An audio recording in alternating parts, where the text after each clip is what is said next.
Hey everyone, and welcome back to another episode of Movemates Podcast. I am Matthew, of course, joined by my wonderful co-host and best friend. Callum. Hey man, lovely to see you. So, as is Movemates tradition, we always like to go back to an old superhero film once now and again. And after all, they are our bread and butter. Like the channel really did start off with some of our favorite comic book films. And as you've seen by the title, today we're going to be reviewing Zack Snyder's rendition of Justice League, which coincidentally, when this was announced, I think we did a video like about a year ago, nearly to the day almost, I think, the announcement was, and we were really excited about it then. So if you want to check out our thoughts just before we get into the review of this, we'll link that down below, see our thoughts compare. But yeah, I'll pass over to you, man, if you want to describe sort of what's going to be discussed in today's pause. So yeah, off to you, man. Yeah, from memory, the thoughts weren't so optimistic back then. Yeah, I think we were both a times bit, change. at least not necessarily nervous, but certainly tentative. I think we both thought that this would be an objective improvement over the 2017 theatrical cut, but you know, better than a terrible movie doesn't make it a good movie. But thankfully, I think we were both very surprised here and had a great time. So this film has gone through a lot of turmoil, of course, which I'm sure everyone will be fully aware of. I think anyone watching the Snyder Cut, cares enough about it to know the backstory. So I'm sure we don't really need to go into that. But it has been a real difficult time getting it out there, and I'm really glad that we were able to see it. The sort of through line that doesn't massively change, except for sort of the inclusion of dark side and the apocalypse nightmare element. Aside from that, it's sort of a bolstered, improved narrative of what we did see. And I've always loved the Justice League, and I've always been a massive DC guy. Marvel. I loved Spider-Man, but that's pretty much the most of it for me. I like Daredevil, I like Captain America. That's sort of where it's contained to, and then I like all the MCU stuff, but that's not really my area. DC is more for me. And I love the Justice League so much that I was able to convince myself that the 2017 version was good. So going into this, I was kind of nervous to review this. Not nervous to watch it, but definitely to review it, because I knew that if we didn't like it, people wouldn't validate our criticisms, and they'd say that we hate it because we have some sort of agenda. So, I had written this sort of preamble before I actually got to see the film, because I was worried I was going to have more criticisms than I do. But, I just wanted to say, not a hater. I wanted to love this movie. In the end, I did love the movie, and I'm thankful for that. Yeah, I mean, I think you've struck upon something that's really important there. I think maybe with this kind of project, when clearly it's public knowledge that a lot of effort has been put into getting this released. I think for a lot of people, that sort of makes it immune to certain forms of criticism, just because it's had such an arduous and problematic production. I think for me, regardless of that, I still, like yourself, mate, I love the movie, and we're just going to put a disclaimer, when we compare this, it's important when we compare this to the 2017 Justice League, they're very different films. You know what I mean? In a weird element, they're very similar films, of course, the same narrative, those kind of things, but they're both extremely different in their own right, even to the way they're shot and it's things like that. So I think it's important that any criticisms that if I have or you have specifically, it's not that we're haters or anything like that, like you're saying. Like, I don't think a movie like this should be immune from criticism. That being said, for me, there's barely anything to criticize. It's a fantastic production, and like you said, I'm really happy that Snyder got his vision out there. It's one of the rare occurrences where I can really imagine like a picture of this scale having this kind of re-release. I know they released Avatar recently in China again, but I don't think that was like a different cut or anything. But yeah, I think here I'm really happy for Snyder to get his vision there, and I think he did a marvelous job. I think it's fantastic. And I think we'll just be addressing spoilers within this episode, because I think this episode will be over 2 hours long. If I think we split it up into sections. So full spoilers, I'd say from now on. But before I watched this on Thursday, on Wednesday I'd watched the Batman vs Superman Ultimate Edition, and quite honestly, I do think that sort of cultured the best possible, the most ideal watching experience for this. And this film, I mean, Batman versus Superman Ultimate Edition is 3 hours long. That's the longest movie I've seen probably since we watched Heat. And then this film, 4 hours, is the longest I've watched since Gone with the Wind. Well, it's not as long as Gone with the Wind, but you know, what one that went above the 4 hour mark. I don't think that's again, it's not above the 4 hour. It's 3 hours 52. Let's not be picky, but you know, it's close enough to Gone with the Wind. Yeah, you know, it's a really long. It's a very long film. Yeah, and sure. you know, I think my criticism would less be about the movie that this is and more the universe that has been built previously. I agree. You know, obviously the connotations are that carries over to this, but the criticisms I have actually aren't really carried over that much. You know, I think when I watched Batman vs Superman, the biggest issues I had, which I think it's a great movie, you know, I really enjoy it, and you know, the Ultimate Edition is a cut above the theatrical. But you know, I would say my portrayal of the characters was the biggest problem within that film and within the universe. You know, I honestly think that at least when it comes to Batman vs Superman, those characters are in no way what they should be. You know, they don't have the moral compasses they should have. Superman's a self-righteous prick and Batman's a killer. You know, I feel like I would be fine with both of those, you know, if it was this sort of Elseworld story. But you know, this is the definitive versions of these characters, you know, that are used to build this shared universe. So I mean, this is meant to be the Batman, you know, the Superman. Like, you know, if these had been financially or critically successful, you know, those would have been probably the last versions of the characters we saw, at least probably, you know, within you know, the sort of reasonable scope of time. Whereas now, because of their lack of success, we're getting Robert Pattinson and then whoever fills in the role of this new Superman, which is presumably planned to be a, you know, a non-white actor. Yeah. Fingers crossed for Michael B. Jordan. I don't know if I he's was right for thinking the role, Michael B. Jordan as well. But he's, you know, he's the goat of actors. So Eli Gorey, I would like. He can, you know, he can be good in anything. Who did you say? I think Eli Gorey would be really fun. Oh yeah. Just a shout. I don't know. He's ripped already. He's jacked. One that you've touched on a number of great points there, man. I think for me, in regards to criticism to the film, again, similar to yourself, you know, most of my criticisms are to do with the studio and how, you know, let's not beat around the bush here. I think everyone or most people would agree that Batman and Superman are the two definitive comic book characters, aside from maybe Spidey or the X-Men. And I think here, with this universe specifically, they have tried, I think, to rush in and trying to maybe not replicate Marvel's success, but certainly have an attempt to catch up. And I think potentially that's where, you know, a lot of people had criticisms of Batman vs Superman and things like that. But with this film, granted, it's 4 hours. There's a lot going on here, but I think for comic book fans alike and also fans of the DC movies up to this point, I think there's a lot to enjoy here. I think it's one of the best comic book films, I'll say, that I've ever seen in terms of, for the fans will enjoy it, but also I think regular audience could enjoy it as well. I think there's so much really surprise inclusions here, and strangely, you know, a comparison I think we both made with the original Justice League review nearly 2 years ago now, it was what we kind of both said, that it feels like classic Justice League Unlimited, those classic animated cartoons from back in the day. And I think here it even feels more like that for me, which surprises me given that it's a different director. It's tonally very different, it's visually very different. And yeah, I just think it's a real marvel of cinema there. And I think I'm just happy that, like we're saying, Zack Snyder's had his vision realized, and it seems like it's got really positive acclaim so far. Yeah. And you know, we have talked before, you know, about the sense that, you know, it did feel rushed, you know, going into the Justice League film, let alone going into the fact that you're now bringing back Superman in addition. And you know, I think that, you know, this is Zack Snyder's vision of what, you know, Warner Brothers mandated. You know, they said we want Batman and Superman together, and then we want the Justice League immediately. So he did his, you know, he made as good a vision that could have been made out of that. If Zack Snyder had been given full creative control, I imagine he would have done, you know, a Superman film, a Batman film, a Batman versus Superman, all the solo characters, and then the Justice League. And I think that would have been, I mean, of course that would have been better. You know, this is the best possible vision of what Warner Brothers mandated. But, you know, to talk about that sort of feeling of, you know, being rushed, you know, I think the resurrection of Superman is still a bit of an issue for me. You know, Superman admittedly is a difficult character to write, and rewatching Batman vs Superman, I understand like the arguably premature death, But what is worse to me, was his undeniably premature resurrection.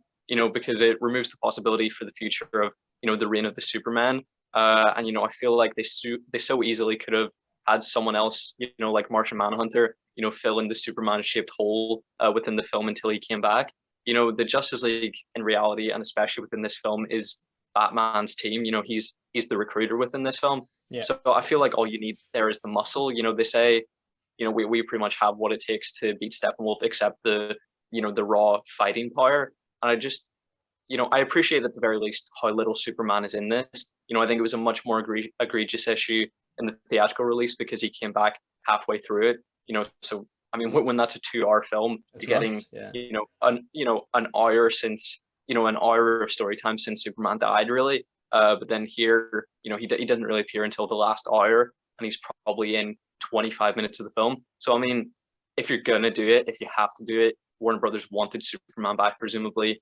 The Snyder handled it as best he could. Agreed, man, for sure. And for me, ideally, as just a casual viewer of these films, ideally I wouldn't have liked to see Superman die in the second movie that he was in, namely Batman vs Superman. But I think if they're going to have that creative choice, I think here with the Snyder Cut, they dealt with it the right way. They gave him 3 hours of a 4-hour film of absence. He's not in it, as you said, until the 3-hour mark, and of that he's in about 25 minutes. And I think for me, what is created really well there in that 3 hours of Henry Cavill's absence is that it feels like there is something missing in the film. You can't have a Justice League without Superman, and I think the film really created that sort of a really great aura of there's being a hole in the team. Like they need someone there. Like the team's not quite complete without him.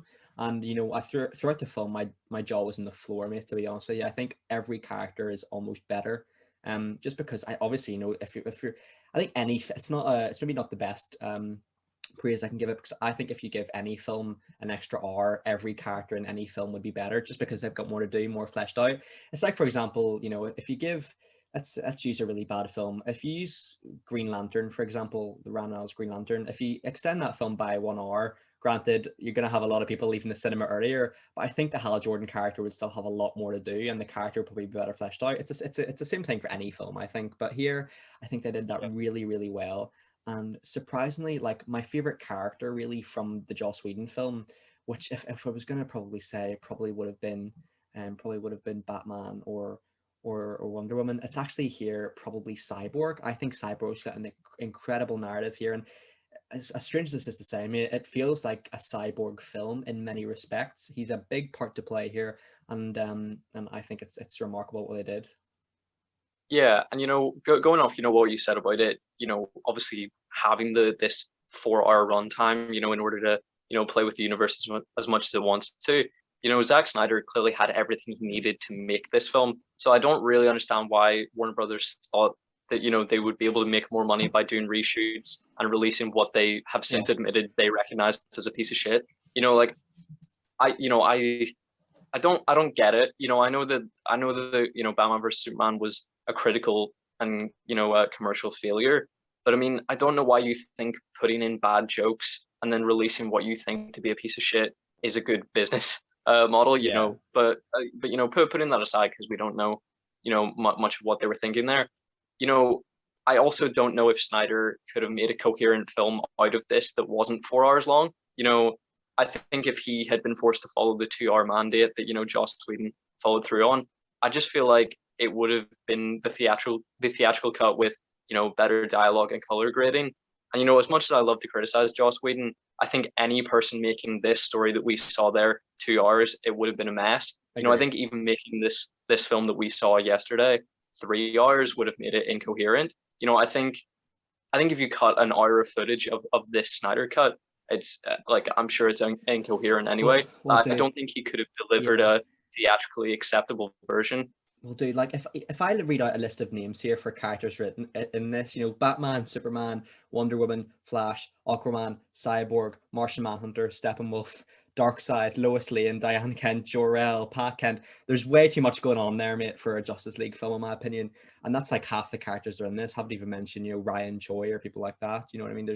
There's far too much going on here for a 4-hour film, even. So I think if it was a 2-hour film, and I don't think any director in the world could make a 2-hour film of this magnitude with the amount of characters and stuff going on work. I just think it just doesn't work with a 2 hour runtime. It just about works with a 4 hour runtime. I don't know what even if it would work with a 3. To be honest with you, there's that much going Yeah. on, and I respect them for taking that much on. I really do respect that. You know, clearly they have a great passion for their project. Otherwise, why would you even bother? So I think it's nice to see. You know, I think this is a film for the fans, is what I would sort of characterize it as. And you know, where it has its problems, obviously, you know, there's a lot of problems I think do carry over from the Joss Whedon Justice League. You know, namely the villains not much better, although Steppenwolf does have a bit more to do, which is nice. I just think it's just a film where it's still going to divide people, I think, but I think it is leaps and bounds better than the Joss Whedon cut, just because I think Snyder understands these characters more, rather than just playing them off for cheap gags, cracking jokes, and just come off as an Avengers 2.0, which is what the Joss Whedon film felt like to me. Yeah, because you know he does have 4 hours to play with, Yeah, but you know everything he does within that 4 hours is also good. Like if agreed. Joss Whedon had 4 hours to make his vision of what this film should be, it would have been awful. I'm just, you know, my instinct would just be that if someone said, Zack Snyder, we're allowing you like your vision, but it has to be your vision in 2 hours, that also wouldn't have been good. Agreed. Like, I do agree. you sort of agree with that? For sure. Yeah, like for sure. how did you actually watch this film? Because it is, you Well, know, of course, this sort of insurmountable 4 hour length. Like, how did you go about it? Well, one thing we will say, shout out Now TV, because they give us. We obviously we live in the UK. They give us a platform, not us specifically, but like they give the UK audience a platform to watch it. So obviously you had said on Now TV, we had watched it on Now TV, but I have to say I watched it in a couple sittings. You know, I had to break about halfway through to make myself some food, get a little snack and a little break, because 4 hours for anyone, even if it's your favorite film, it's tough to sit through 4 hours, to be honest, mate. How did you watch it? You know, I could have, if I was watching it alone and I didn't need to pee, I could have backed it for 4 hours, honestly. Good Like, man. but I had to take two pee breaks. I was watching it with Two my dad, so there favorites? was two, and one during the intermission that I took, and then also a quick explain session whenever Martian Manhunter showed up, because my dad was a bit clueless in that moment. Yeah. He was just like, he was going to be like, is Who the is that fuck is someone we that know? guy? Like, Do you want to talk about Martian Manhunter? yeah, sure. I mean, I made a horrible realization about my father, you know, around the He's Martian actually Darth Manhunter Vader. slash midpoint of the film, because Martian Manhunter appears about 3-4 minutes before this kind of natural intermission at the end of part 4, and I've made the horrible realization. My dad is a talker. You know, whenever he's not confined to the rules of a cinema, he He he loves the gabs chat. on, and I was like, I love it.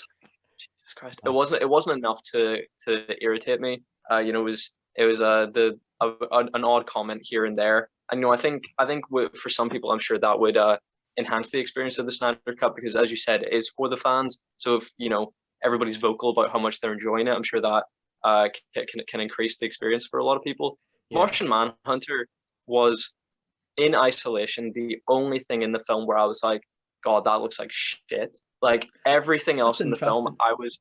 I really commended how it looked, you know, based on, you know, budgetary restrictions, you know, with the 70 million going in, because, you know, getting Joss Whedon's version of the film out there cost $300 million, not including marketing. So to make that film that looked like complete shit, and you know was a complete hack job of editing, you know, that took 300 million to get out there. Presumably that was also including the principal photography of Yeah. Zack Snyder's work. But you know I know what you the mean. fact that they completed this with $70 million is very commendable. In the time allowed, very commendable. I'd heard a lot of stuff about the effects and it was quite negative. I really felt great about almost everything in the film. But Martian Manhunter, whenever he showed up, I was like, oh no. I think it would have looked better if they had just used prosthetics or a costume or something. Honestly, I think yeah. the fact that it's all CGI is a bit of a mistake. That being said, I think the character design is cool. I'm not sure if the execution is cool, if that makes is good, if that makes sense. Like I think if you have that design but with prosthetics or better CGI, it would have looked great. But that being said, I think he's the only character potentially in the film that, as much as I love that inclusion, I love that little nod that it's the Colonel or the army dude from Man of Steel. I think it's maybe the only character in the film. I think, not sure if that works, just because he just appears out of nowhere really, and just decides to not help. You know what I mean? It doesn't fit the Yeah. narrative, and by the end of the film, it feels like the film does drag on a little bit. Like it feels like, obviously we've got the nightmare sequence at the end we'll talk about. I'm sure that'll be a big talking point for this podcast. But I think with Martian Manhunter, I really love the characters. I think he might be my favorite Justice League member from the comics, certainly from Justice League Unlimited. But I think for me, his inclusion was a little bit forced, if I will say that. But a cool addition nonetheless. How did you feel, Callum? Yeah, I've always loved Martian Manhunter, especially as you mentioned from the Justice League animated series. That episode where he goes to Clark's for Christmas. I just find that episode really incredible. Yeah, I love Martian Because Manhunter. he becomes a really human character, but he's this this kind of fish out of water character, and I just don't think a lot of the time I think a film can't grasp character development like that, especially one that they maybe think casual viewers won't be too interested in. I think this Martian Manhunter appearance was for the fans, and I do appreciate that. I think that was Zack Snyder's approach with this film. That it's probably not going to get a sequel in his mind. I think it will now. But in his mind when he was making this, I think he wanted to go for fan service. I just wish maybe they'd reconsider the design, because it has this sort of like raised vein kind of thing on the face, and then he's sleeveless. Like I don't know, the look for me I think is just it's not to my taste. I'm not going to say it's poor, because it's just not to my taste. Yeah. I don't want to criticize it like that, because VFX artists work very hard. It just wasn't to my liking. Yeah. But I really loved seeing him. I wish that Zack Snyder hadn't built it up as this surprise cameo, because he said, there's this surprise hero cameo at the end, and it's going to blow fans' minds. And he said that, within the last couple of months. But we've known for 2 years that Martian Manhunter was going to be in this. Yeah. So I was sort of rubbing my hands like, well, I mean, I got about 3 hours in, and I was like, it's just gonna be Martian Manhunter again, isn't it? And then I was like, no, but he's already made his appearance. And then I knew that, in the final scene where Martian Manhunter appears, that scene was filmed, years ago to then have a Green Lantern appear. It was meant to be, I think, at that point, when they made it, it was meant to be Kilowog, I think. And then whenever they were working out the Snyder Cut, to be released here, they were trying to get Ryan Reynolds as Green Lantern back. But then here they've just awkwardly like put Martian Manhunter in there, and then they call me Martian Manhunter. That's so weird. Yeah, they're just coming back to Bruce Wayne being like, okay, he's just like, yeah, I'm an alien, and I want to be part of the team. And he's like, all right. I mean, I'm like, you went through quite a stringent vetting process, it seems, with the heroes you did allow on the team, and now you're just like, yeah, random green guy. You're in, mate. Yeah. One thing about that scene, bud, this is quite an unusual comment to make, because obviously Ben Affleck, he went through a great body transformation for this role. He bulked up massively. He looks absolutely great. But in that scene, I think it's one of the most notable scenes that it's definitely reshoots, just because, like, I know he seemed quite he's quite skinny. I don't know if you got that as well. He just seemed a little bit maybe a bit gone. Well, I mean, it wasn't a reshoot. Like it was that was filmed 4 years ago. Okay, so I mean, yeah, it may not have been Zack Snyder's principal photography, but it was definitely done before he left the project. Yeah. But yeah, I thought he did look a little different. I just wanted to ask you, we've talked a bit about the story, about the practicality of how it's been released. I wanted to ask you about the aspect ratio. How did you feel about it? Well, mate, when I had sort of saw the trailers, I kind of thought, stupidly, maybe a bit naively, I thought, although the aspect ratio for the trailers is just for the trailers, that the film's not going to be a 4:3 aspect ratio. When I did see that in the sort of aspect ratio, at the start I was like, oh, this is going to really impact my viewing. I don't know if I'm going to like this. It seems a bit unnatural. But 5 minutes in, I was like, yeah, this is fine. I can happily watch this, which might be a bit weird for some people. I don't know. It didn't really bother me, mate, to be honest with you. I thought it was perfectly fine. And it didn't really impact anything for me. What about you, mate? Are you of the same opinion? Yeah, I was initially quite against. I was sort of the mentality, it's because that's the standard ratio for IMAX. And I'm like, I'm watching it on a 22-inch computer monitor. Like it's not. Yeah. I'm not watching it in IMAX. This is going to be, not, not terrible, but not the ideal viewing experience. It's Zack Snyder's ideal vision of how you would watch it. But I mean, his ideal vision of how you watch it is that aspect ratio on an IMAX screen. So you would think he would compromise and say, well, I'm going to make it, the best home viewing possible. Yeah. And I don't think it is the best home viewing possible. But, I suppose you're restricted by, you want as much in the frame as possible. He wants you to, if you're going to see the Snyder Cut, see every part of the frame that he shot. So I really understand that mentality. And I eased into it very quickly. And I respect the choice to do that. Definitely, man, definitely.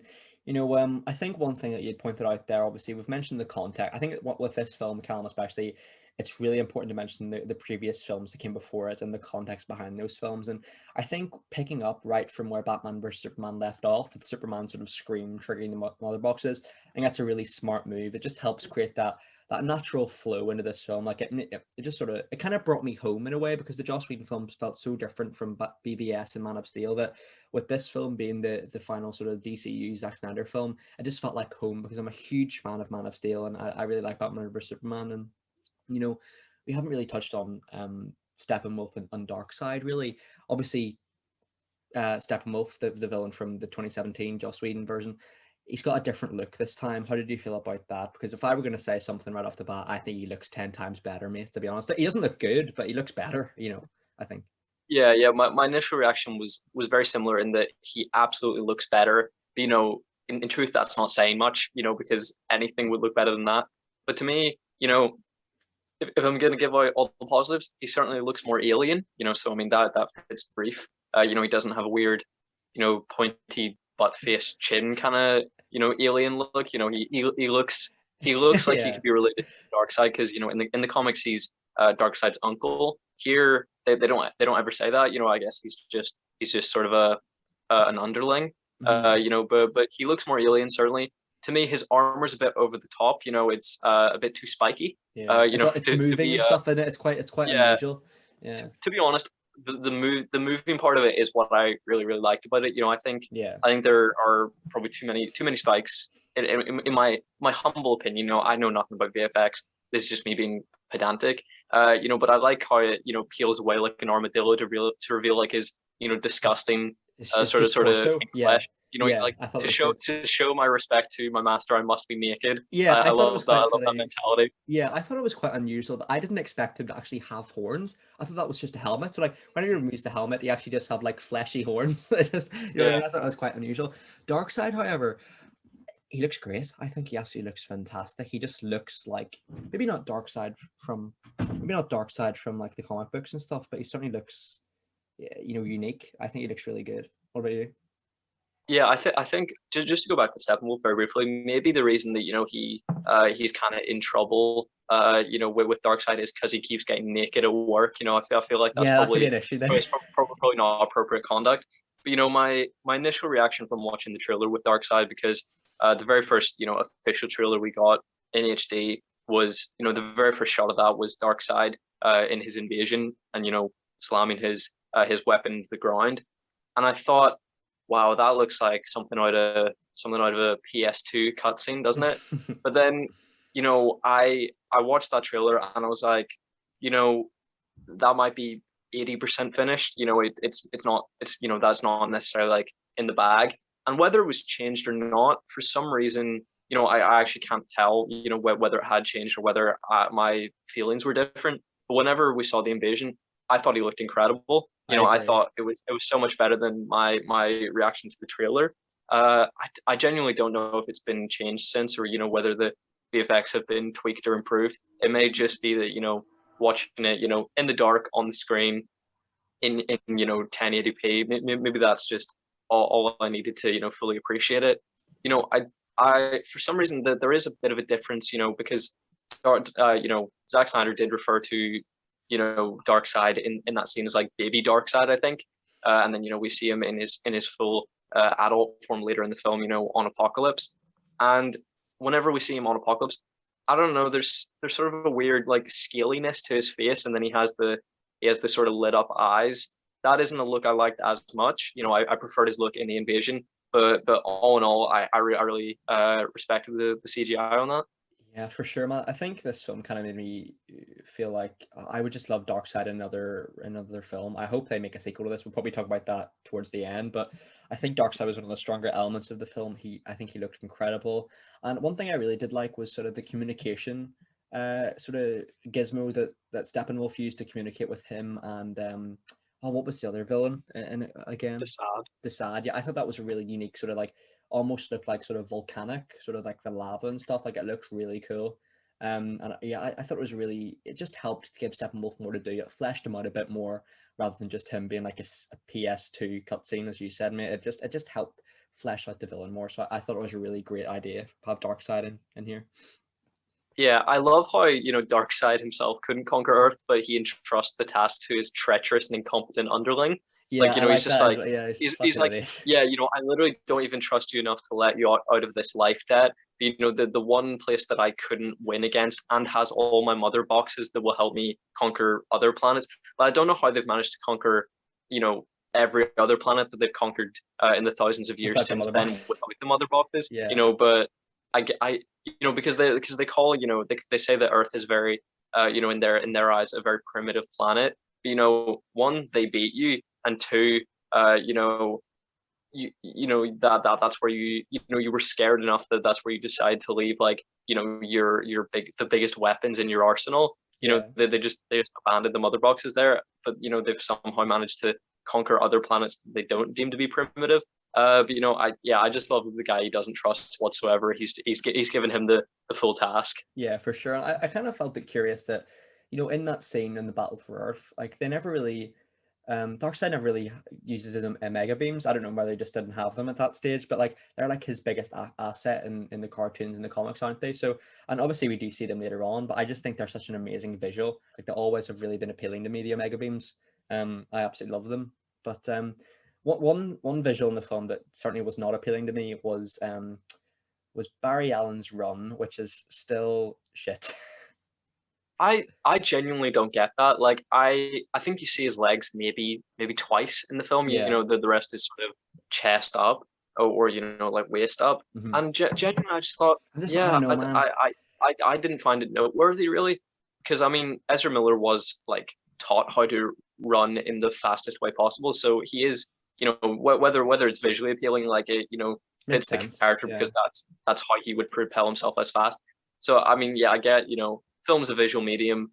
I understand that would maybe be an issue for some people, but for me, I thought it looked fine, and I think probably the most common issue people are having even with the Snyder Cut is Ezra Miller's performance as Barry Allen, and I think he's very much the Jesse Eisenberg to Batman vs Superman, within this film. And take that how you wish, but really for me, I think it's just that his zaniness is hit or miss, but it's certainly better than the original. He's not like, I hate going to brunch. And I'm like, well, you've just said that you need friends. Like, wouldn't you like to take those friends to brunch? Like, if you want friends so badly, surely you want to speak to them and spend time with them. So I mean, that didn't really line up. But Ezra Miller's performance, I would say, is it's not Ezra Miller's performance. It's Zack Snyder's vision of what the Flash should be. If you want to criticize that vision, like I feel like criticizing Ezra Miller is unfair. But even within the context of the film, I think it's an appropriate vision. I think there's levity to be had there. In the scene where he's sort of playing with the dogs, being like, "Oh, what happened?" Like that was probably my only sort of laugh out loud chuckle within the film. I was like, yeah, there's a bit of fun there. Like I'm convinced that he could carry the Flash film. Yeah, I mean, I love what you're saying there, Callan, to be honest with you, man. And I think, I think I've maybe given Ezra Miller a hard time here in the channel, like, just personal life aside and stuff. But I think here, one of my favorite scenes in the film was the scene where he meets Iris West. I thought that was what a meet cute. I'm a big meet cute fan, and I thought that was a really great scene in the film. The CGI was absolutely amazing. Obviously, like when we see he touches the glass and almost sort of like becomes liquidy almost, like it looks incredible. And I've gotten used to the blue lightning. I remember when that sort of was revealed in the trailer, a lot of people were like, what the fuck is this? You know what I mean? Like the Flash has yellow lightning, but no, I think it works here. I think that meet cute was really lovely, and I think he is marginally better than the Joss Whedon version. One character though, Yeah. Oh, so go. Sorry, mate. Go No, ahead. could I just say something Yes, of about the course, flashback? mate. Of Yeah, course. I respect it. It is a nice meet cute. But I mean, if you have time to, stare at Iris romantically in the air, you have time to use the fucking door, mate. Like this is Fuck's presumably sake. this is a dog walking center. Yeah. They probably don't have a lot of money, and Yeah. you've The you've dogs just you've could get just glass probably in their paws. yeah, you've just probably put them out a few hundred dollars. Sort your life out, mate. Bastard. Yeah, I know, mate. One character I still have not come around on, mate, is Jason Momoa as Aquaman. Now, Jason Momoa, I've seen him in quite a few interviews now. I actually think he comes off as really likable in person. He seems like a really lovely man, like a really great personality. But just with Aquaman, it's not often that I would like cringe at a character, but here I just cringe, man. It's not for me. Like I get that they're trying to sort of subvert that sort of view of Aquaman from being this sort of like corny hero to like this badass with a trident, almost like the Thor of the seas. But I don't know, man. I just think it just does not work for me. Jason Momoa is just not the right actor for this for me anyway. I mean, I definitely can understand why people like him. It's just for me, he's just not it. He's just not it.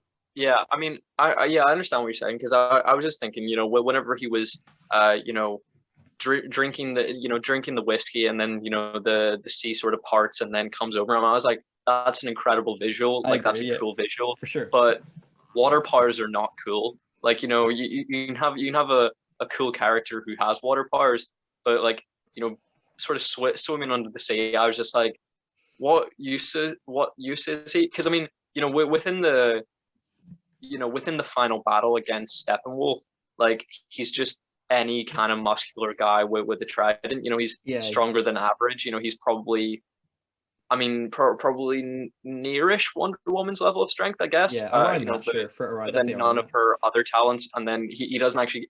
I wish that they had been near a body of water, and he could have used A could shark have or used the something. water in Yeah, some manner in the final act. But no, I get what you're saying.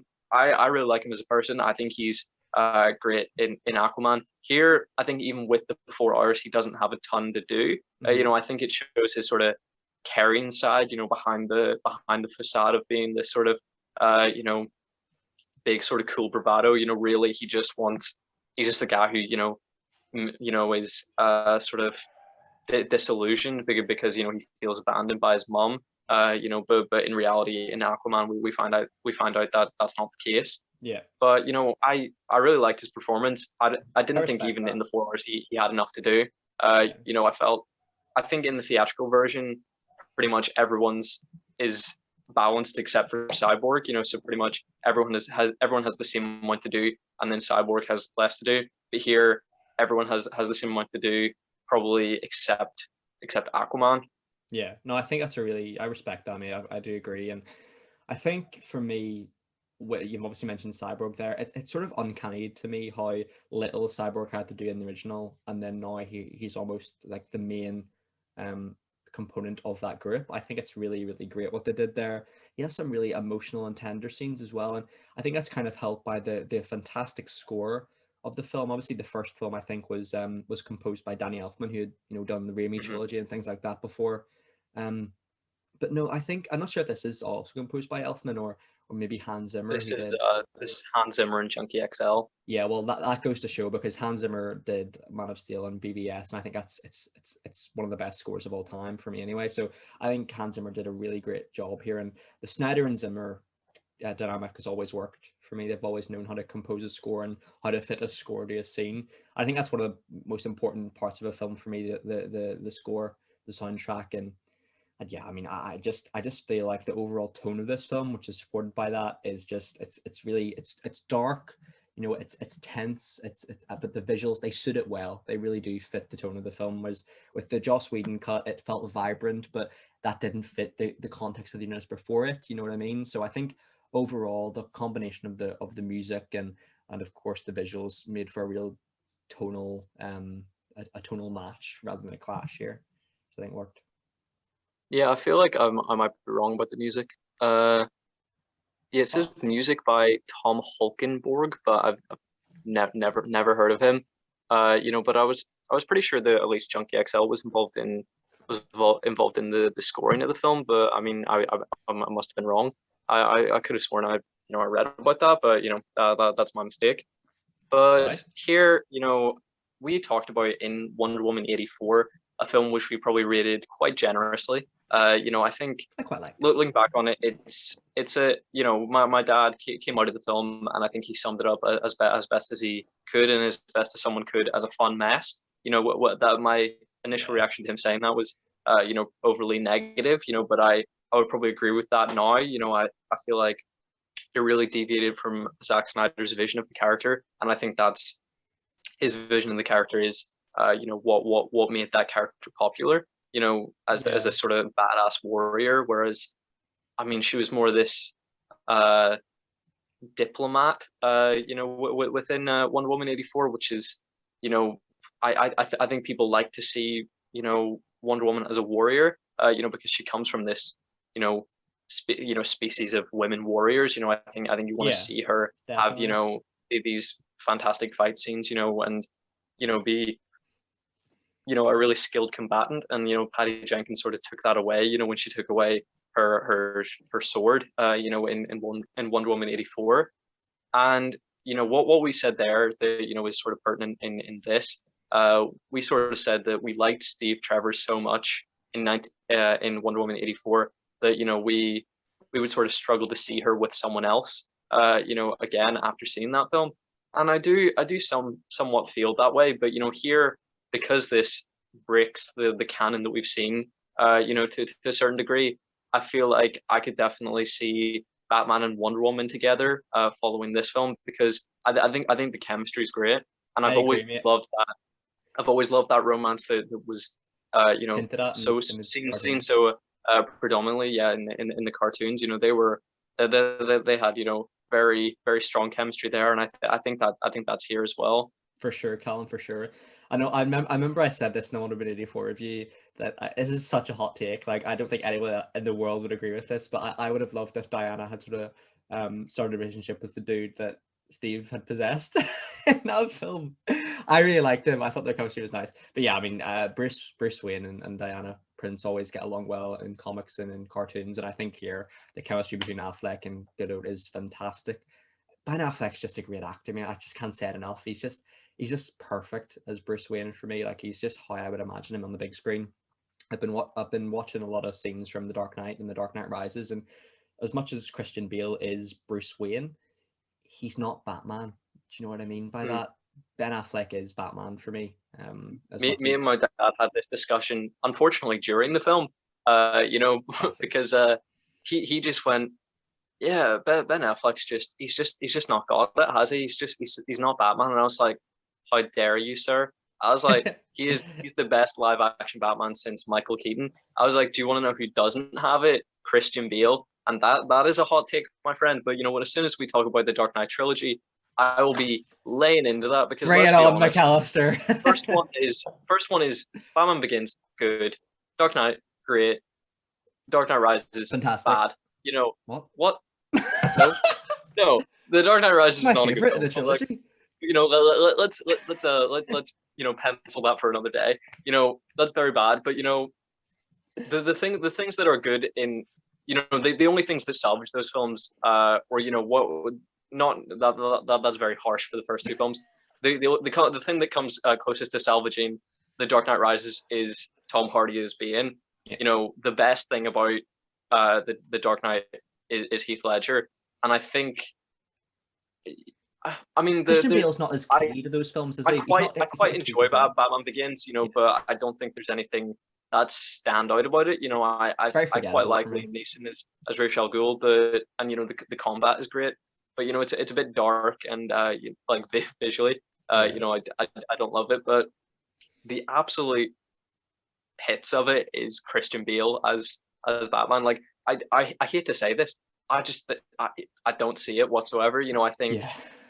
I think Zack Snyder in Batman versus Superman, he has said since he wanted to do something different. He doesn't really care how people feel about it. That's fine, but then you should be open to criticism, which he seems to be.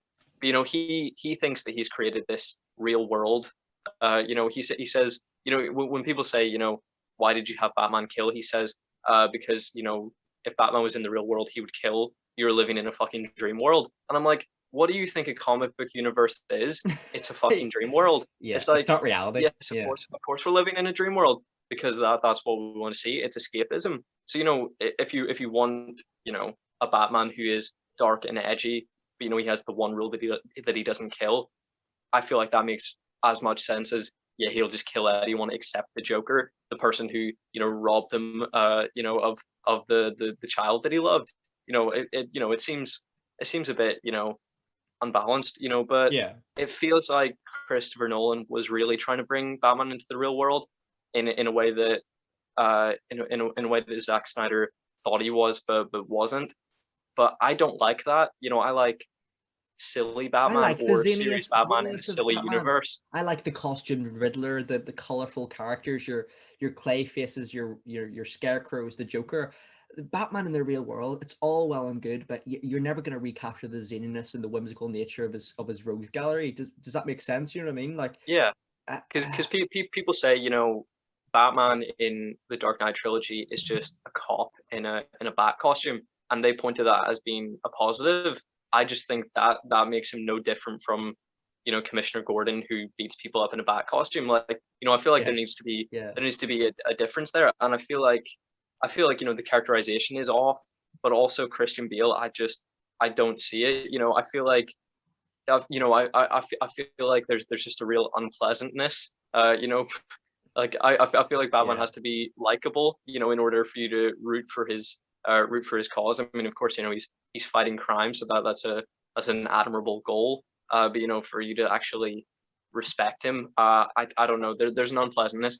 We'll definitely talk about it more in when we talk about the Dark Knight trilogy, because I know people will despise my opinion on that, but that's fine, you know, because it opens up discussion, It does. which I enjoy. Yeah, But I think you that know, yeah. Ben Affleck, I think, superb Bruce Wayne, brilliant Batman costume, at least for the first 3 hours of this, and then the tactical one is a bit bulky for me. But I think it's the best Batman costume. He's the best Bruce Wayne, 100%. And I'd say he's tied for best Batman with Michael Keaton for me. What would be your thoughts on best Batman? I think for me, I really do like Christian Bale as Bruce Wayne, not so much as Batman. Like, I think Bruce, you know, the Bruce Wayne character in the Dark Knight trilogy peaked when he's escaping out of the so-called, you know, Lazarus pit in the Dark Knight Rises. And I get if people are listening to this for like a Snyder Cut review, I think the discussion of the Dark Knight is valid, given that Christopher Nolan was an executive producer of the Snyder Cut. So I think it's a fair conversation to be having. So, you know, I think for me, Ben Affleck is the best Batman. Christian Bale is the best Bruce Wayne. But if I were gonna go for the overall, who's my favorite what's my favorite adaptation of the character? I'm gonna be cliche and probably go for Kevin Conroy. That's such a cop out answer. No, I that's know. pathetic, I Matthew. know Like, that is pathetic. we're talking live action. Okay, Yes, okay. I will admit, Live act. Kevin Okay. Conroy. If you're gonna say who is the best Batman ever, it has to be Kevin Conroy, because you know, he developed the trope of changing the voice. You know, from Bruce Wayne publicly, you know, Bruce Wayne, you know, as, you know, the vigilante, and then Batman. You know, he had three separate personas, which I don't think has ever been properly fleshed out in these films. I mean, I suppose, you know, that was sort of, you know, that's sort of what we got, you know, with Ben Affleck, because he, you know, had this sort of cockier Bruce Wayne, you know, whenever he was out publicly, then the reserved Batman version of Bruce Wayne in the Batcave with Alfred, and then Batman. But I feel like, like Christian Bale, I feel like, you know, I feel like even Batman in the Batcave was a bit of a cocky wanker anyway. You know, Yeah. he was a bit of a sassy bitch. Like, He's like, so I yeah, mean, it I could wasn't beat really, Bale. Yeah, fuck yeah, you, you know, Alfred. there wasn't that much of a Yeah. distinction between the public persona of Bruce Wayne and the sort of Batcave Bruce It's a Wayne. very subtle I'll switch, isn't it? It's a very subtle Yeah, switch. I'll continue to stop interrupting you. No. I was interrupting you. Apologies. But no, I'd have to say probably Ben Affleck overall if we're gonna go live action. But yeah, no, I think what you're saying there, mate, that switch between Bruce Wayne and Batman is so important. It's such a subtle like switch like that where it makes such a big difference to the character. You mentioned Kevin Conroy. I think Ben Affleck does it really well, to be honest with you. And that's maybe due to maybe the voice changer that he uses for Batman's great, whereas Christian Bale just had to use a really cringe sort of, you know, dark like I you bet know, they all where's made the him voice trigger? changer. He said, And he said, no, no, no, I'm gonna act my way through this. He's just not a very well liked actor. You know, I can respect the films he's in. Like I think he's a good like he does good performances, but I think when people see the stories of his body transformation, I think people like maybe, you know, like we were saying earlier about the criticisms of the Snyder Cut, people probably think he's immune to criticism, just because Mm, he does do the method acting. I really respect that, but he doesn't have to do it. All of my favorite performances don't really have method acting. You know, it's not yeah, like a method acting isn't like a one-way pass to the Hall of Fame for acting, in my opinion. I think, you know, I think some of my favorite performances, you know, I think of Joseph Gordon-Levitt and Don John, those kind of things. There wasn't any method acting there. He just put on an accent, went to the gym for a bit, and that was it. You know, Christian Bale goes above and beyond. I respect that, but you know, he's just not a very well liked actor. You know, we've talked about it yeah. in our Terminator podcast. You know, about this guy does there like it is funny, but yeah, I mean, we'll probably do a Christian Bale episode at some point, like with all the classics like Vice and Mission Yeah, Impossible stuff. he's a bit of an Ed Norton type for me, where he Yeah, may he is, be isn't it? perfectly Yeah. lovely, but I don't think he can play a likable character. Yeah, no, I think you're right. He's from like the Ed Norton sort of Ed Norton school of could be nice, but probably Pissing off isn't. all the cast and crew Yeah. for the sake of making a good film. Yeah, I know. I think so. I think so. I think one thing I really want to do with the 100th episode of podcast is maybe chat to you about what is the best performance of all time, because I think a lot of people think of Mm. Christian Bale, they think, yeah, he's in the runnings for best performance of all time or best actor of all time. So it's definitely a conversation I want to have with you in the future, because I've got a few shouts I've been thinking about over the last couple of weeks. I feel like for that week where we're doing the 100 episode, I feel like we need to carve out the whole week for content. Like I Yeah, feel we do, like, mate. We you do. know, we've talked about doing, you know, maybe the desert island films suggestion. You know, Mhm. I think that would I be like good that. as, you Yeah. know, maybe one part, and then, you know, the best performance, and then maybe a Q&A. Like I feel like I feel like we need to do a lot for it. I agree. I agree, Callum. But in regards to the back to the Snyder Cut again, I think I think for me, we've obviously mentioned Superman's return and resurrection. I think here it's done really, really well. And obviously the black suit is probably the most iconic sort of bit of news or the staple of the Snyder Cut for me. Like that was the thing back in the day when people were like, "Oh, I hope Superman's gonna have his black suit from the comics," and it looks amazing. I think they did it really well. And one of my favorite scenes in the film is when like I think it's either in sort of the fortress of Solitude or somewhere like that, or maybe like the Kryptonian ship where like the voices of Pa Kent and Jor-El are sort of playing. I think that's a really great scene because it likens it back to the old days in 2013 of Man of Steel, which I absolutely love. I thought it was a really heartwarming scene. Yeah, and you know, I think that, you know, the battle between the Justice League and the general resurrection of Superman plays a lot better here. It does, yeah. You know, I think both those play a lot better here because, you know, as you mentioned, you know, they construct a narrative where, you know, that it feels like there's a hole that needs to be filled by Superman. You know, there is a space in the Justice League that, you know, is that needs him. Whereas I feel like nothing in the theatrical cut suggested that they needed Superman. It just felt like Batman felt bad. I think nothing in the theatrical version suggested that they needed Superman. It just seems that they wanted him back because Batman felt bad about getting him killed. And you know, there is this sort of like Yeah. insane 180 about, you know, Batman seeing Superman as his like best friend when you know, in the theatrical version he's like, oh no, I love Superman, he's my best bud basically. Yeah. But I mean, in total they spent 1 hour together. You know, Yeah. It's because, hard to you know, develop that the relationship. actually less than 1 hour. You know, because they sort of have that ticking clock of the fight, and you know, it in time in that world's time, you know, that whole fight was less than 50 minutes, and then they fight they fight Doomsday for, you know, 10 minutes, and then they had a 1 minute exchange, you know, in the Yeah. Batmobile, you know, in the sort of middle of the film.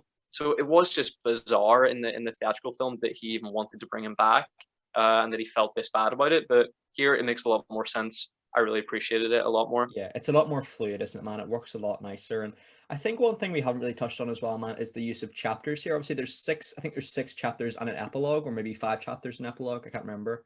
Um, do you know which one it Yeah, I was? think it's the prologue, then 6 parts, then an epilogue. That's the one. and I just think it helps to break the film into really digestible chunks. I think if you stopped at each chapter, it feels like there is roughly a natural conclusion to them. It really works. It feels like, I know Chris Ducker had mentioned this in his review, it feels like a Justice League miniseries, which I think is the biggest strength of the film. Like, it feels like a fresh project. It feels unique in the sense that it's got a complex narrative with different parts to it, and it really works for me. The chunks. It's something that I would have potentially like to see Avengers Endgame use. Post blip, pre blip. Those kind of things. But it actually surprised me how well that narrative was worked and how fluid it was. Yeah. Yeah, no, I loved it because I mean I was sort of minorly taken out of it. I was thinking, Yeah. Is this good or is this bad? Like, is this intelligent or is this spoon feeding? Like, it was kind of this balance where I was like, is this, yeah, is this an intellectual thing where it's like, almost I mean, like the chapters of a book, where it is one sort of conclusive piece of story, each time. I was Yeah. like, is that a smart way to do it, or is that like I get you. here, because you can't understand it, here's it split up convenient, for your convenience. And I've still yet to make my decision on that. I think Zack Snyder, whenever he makes a film, he's trying to make like a piece of art, and I think that's probably mostly apparent in Watchmen. I think every shot is very purposeful. Everything looks amazing. CGI taken out of the equation. Because sometimes CGI, you think it's going to work, and sometimes it just doesn't. Not talking about Zack Snyder films, talking about films in general. But the purpose of the shot is very, very intentional. Everything on screen has a purpose. And here, I think he's also trying to make art in that same way that was kind of lost with Man of Steel and a bit with Batman vs Superman. Like, Man of Steel is the most sort of cut and dry superhero film that Zack Snyder's ever made. It could just be, it's obviously interspersed with a lot of flashbacks. It is a complicated sort of non-linear narrative, but it is still, I think, a superhero film with an origin story, and then he fights the similar bad guy at the end. Like, it's kind of an Iron Man type structure, with flashbacks. But here, it is, it's linear, but it's very complex. It plays like how I imagine Zack Snyder's brain works, and I think it is high art in the way that he intends. And I think that high art was definitely lost in Joss Whedon's Justice League. I don't want to come across as if I'm really shitting on Joss Whedon's Justice League. Like, there are I parts don't of that think film anyone will have a problem with you doing that. Okay, I hope that's good, because I think there are some good parts of that, and obviously The Avengers is a film I quite enjoy. But looking back, I think a lot of that heart and that art was lost with Justice League. I'm just grabbing something. No problem. It was definitely lost with that version of Justice League. And I think one thing that I would say about the narrative of this film, it definitely does. I've just continued chatting on there, so I have just for the viewers. Just sorry, viewers. Callum just disappeared for like 10 seconds there, so I was just talking to nobody there. So I was like, oh no, but yeah. One thing I was kind of saying was that art and the heart was sort of was forgotten in Whedon's Justice League, whereas here it feels like there, as you said, every shot, like Watchmen, is purposely thought out. You know what I mean? Yeah, no, I definitely agree. And what I went to go get was my copy of Joss Whedon's Justice League, and I said, if you literally probably pulled your ass out and took a shit on this, people still wouldn't have an issue with that. They couldn't even get the DVD art good. Like, the DVD can I see if art I can find mine? Shit. Yeah. Do you have one? Like, I don't know why I own this. Like, how many times have you actually seen Joss Whedon's Justice League? It's the only film it's one of the only films, the first film I ever went to see by myself. It was like the Odeon cinema after school. I'll see if I can find it here 1 wee second. Whereabouts would it be? Matthew, you're looking ripped, by the way. Oh, thanks very much. Thanks very much. Henry Cavill over here. Not intentional. This does sort of look like, not that you're trying to grow the mustache, it kind of looks like, that video of Henry Cavill where he like got on the Vero call with Zack Snyder and was like, yeah, the Snyder Cut's happening, and he's just like, he's got like a porn star stash and a tank top. Oh dude, that was not intentional. I can't even find it, but I think even the vibrancy of that film, we obviously mentioned, I think, in a couple of videos about the color palette there. It's quite red, it's quite vibrant. I think even the fact that that this film just has that's a more darker vibe to it. You look quite confused there. Are you okay? Like, can you see how fucked the Flash looks? He does. Like, he He looks doesn't like he's even wearing look human. lipstick. You see? Yeah, like, what is that? Dude, he looks fucked up there. He does. Um, dude, one thing I was going to ask you, like we can mention it later on if you want to, if you've got anything to say. One aspect of this film I really, really wanted to talk to you about was the nightmare scene. Would that be okay to talk Mm. about now, or did you want to mention Yeah, it yeah, later on? yeah. Yeah. That's cool. Well, one thing that you had mentioned last podcast, or maybe off podcast, was Mera's English accent. What the Oh fuck's yeah, going on there? yeah. To be fair, yes, I had read a couple of Twitter reviews for this film before going in, and one had sort of given me a bit of anxiety around it because I tend to believe critical reviews more than I do positive ones, because worst case scenario, they've been overly critical and then you enjoy the movie more. So I'd Mhm. rather hear a pessimistic review and then be surprised at how good it is than hear an overwhelmingly positive one and then be disappointed. So I'd read a lot of positive ones, and then there was this one negative one that stuck out. And, they said, cringy things that, a lot's improved, but here's the cringy stuff that's still there. And they said, Wonder Woman's Kal-El no, which I thought was fine. Like, we see Yeah, that play out. It was fine. Like it was just dialogue. Like yeah, agreed. she never knew him as Clark Kent. So like why would she I mean she never really knew him at all. She spent, 10 minutes with him, as opposed to Yeah, Batman's the exactly. lawyer. So I mean she spent 10 minutes with him. She doesn't even know him as Kal-El, but that wasn't awkward for me. Uh Ezra Miller's performance, which I again didn't really take issue with hugely. Was definitely an improvement on the theatrical version. I agree. And then they said the epilogue had terrible CGI, which I fully disagree with. I agree. I Yeah, think I think Cyborg didn't look 100%, but that I just don't like the design of Martian Manhunter. I didn't have an issue with the quality of the CGI; it's the design I have a problem with. yeah. So quality of CGI I thought was fine. But then they say Mira has a British accent, which is bizarre. It's actually not a bad British accent. No, it's Like it fine. is The that kind of accent's sort of good. it is that sort of broad fantasy British accent. So I mean, it wasn't terrible. It just breaks continuity. Yeah, it's quite an unusual inclusion, especially what we have the context of watching a film that came out a year later, Aquaman. One thing about the nightmare scene, but it kind of just reaffirmed in my head how much I would love to see like an Injustice style movie of this. Obviously, it kind of remains unclear to me. Maybe you can shed some light in this. Is that Batman has kind of recruited the remaining heroes and villains, and in fact, to sort of rise up against Superman, similar to how he did in the Injustice video games, which I absolutely loved, mate. From my childhood, I spent so much hours in them. But yeah, like here, I think the lineup includes the Flash, who's got like this really really cool sort of Hmm. costume. He's got a wee bit of a beard going on. I really liked it. We've got He looks Cyborg. cool. He does look. He looks really cool. He looks amazing. We've got Cyborg. We've got Deathstroke. We've got Mera, and we've also got Joker, which I think is very, Hmm. very interesting. I just want to hear your thoughts on that lineup, and specifically the Joker, because I think that's the big headliner there. What do you reckon, mate? What was I your mean, I thought? don't know what occurred to Zack Snyder to make Mira a part of that. I don't know what influenced that. Hmm. Like setting aside the Amber Heard is at the moment, you know well I'll not get into it. Yeah, we, Even setting people that will know. aside, Yeah, yeah, for even sure. setting that aside, it's not an interesting character. No, Like not it's particularly at it's all. not like if I had to watch a nightmare, if they were making a whole movie about this nightmare world, or intersplicing scenes of that, in Justice League 2, which was the plan, as Zack Snyder originally intended. It would be in part, them against the Injustice League, and then in part we would see the nightmare flash forwards. Hmm. And I just think that's a bizarre character choice. Like, because I mean, she's entirely like she has hydrokinesis, so I mean, she's entirely useless in a desert. Yeah, So I mean, it's not a yeah, character of use, yeah. and it's also not an interesting character. So I mean, I thought it was a bizarre inclusion.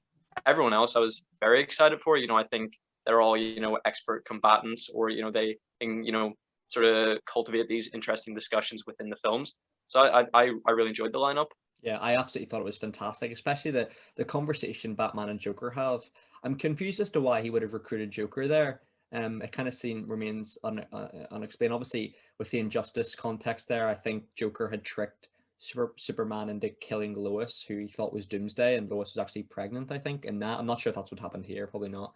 But yeah, I kind of feel like, to me, the whole conversation was, there's a few F-bombs in there, mate. It's certainly not like the PG version of Batman and Joker we're used to seeing in movies. So I thought it was Yeah, absolutely it remarkable. was a bit cringy. Like it came across as kind of I'll like fucking Cyclops kill and you. Dark Phoenix. Yeah, yeah. Dark Phoenix, yeah. Oh, I forgot about that. But yeah, would you like to see a movie of that kind of nightmarish world, or do you think there is going to be a continuation of that story, or where do you think it's going? I mean, it'd be hard to say, you know, because it's not clear, you know, at what point in the nightmare world this is. You know, it's meant to be, you know, that they've recruited this group, you know, and then, you know, Batman gets the card from Joker, and then he has that fight scene that we see in Batman vs Superman, and then after that, you know, somehow after that, you know, Flash then, you know, gets on the cosmic treadmill, goes back, delivers the message that Lois is the key. But then if this is, you know, if they still haven't stopped what they were trying to stop there, this must be a now, like it's very complicated. Yeah. Because either, you know, it's kind of difficult to reconcile the thoughts that we had from Justice League, because the 2017 version of the film wraps up that storyline of Lois being the key, as in she was the thing to, you know, bring Superman back from his sort of zombified state. That's what the Flash meant when he came back from the future, that Lois is the key. That was, you know, how Warner Brothers decided to wrap that up very, you know, very badly. But here, Lois is the key. You know, they allude to that being something more, and it is, you know, it's seemingly that she died, and then Superman fell to the anti-life equation, and then became Darkseid's enforcer. So we have to see more of that, I guess. But then Zack Snyder has since released, you know, those storyboards and the outlines for the movies he planned to make, and that involved, you know, Batman sacrificing his life for Lois Lane so that Superman didn't fall to the anti-life equation.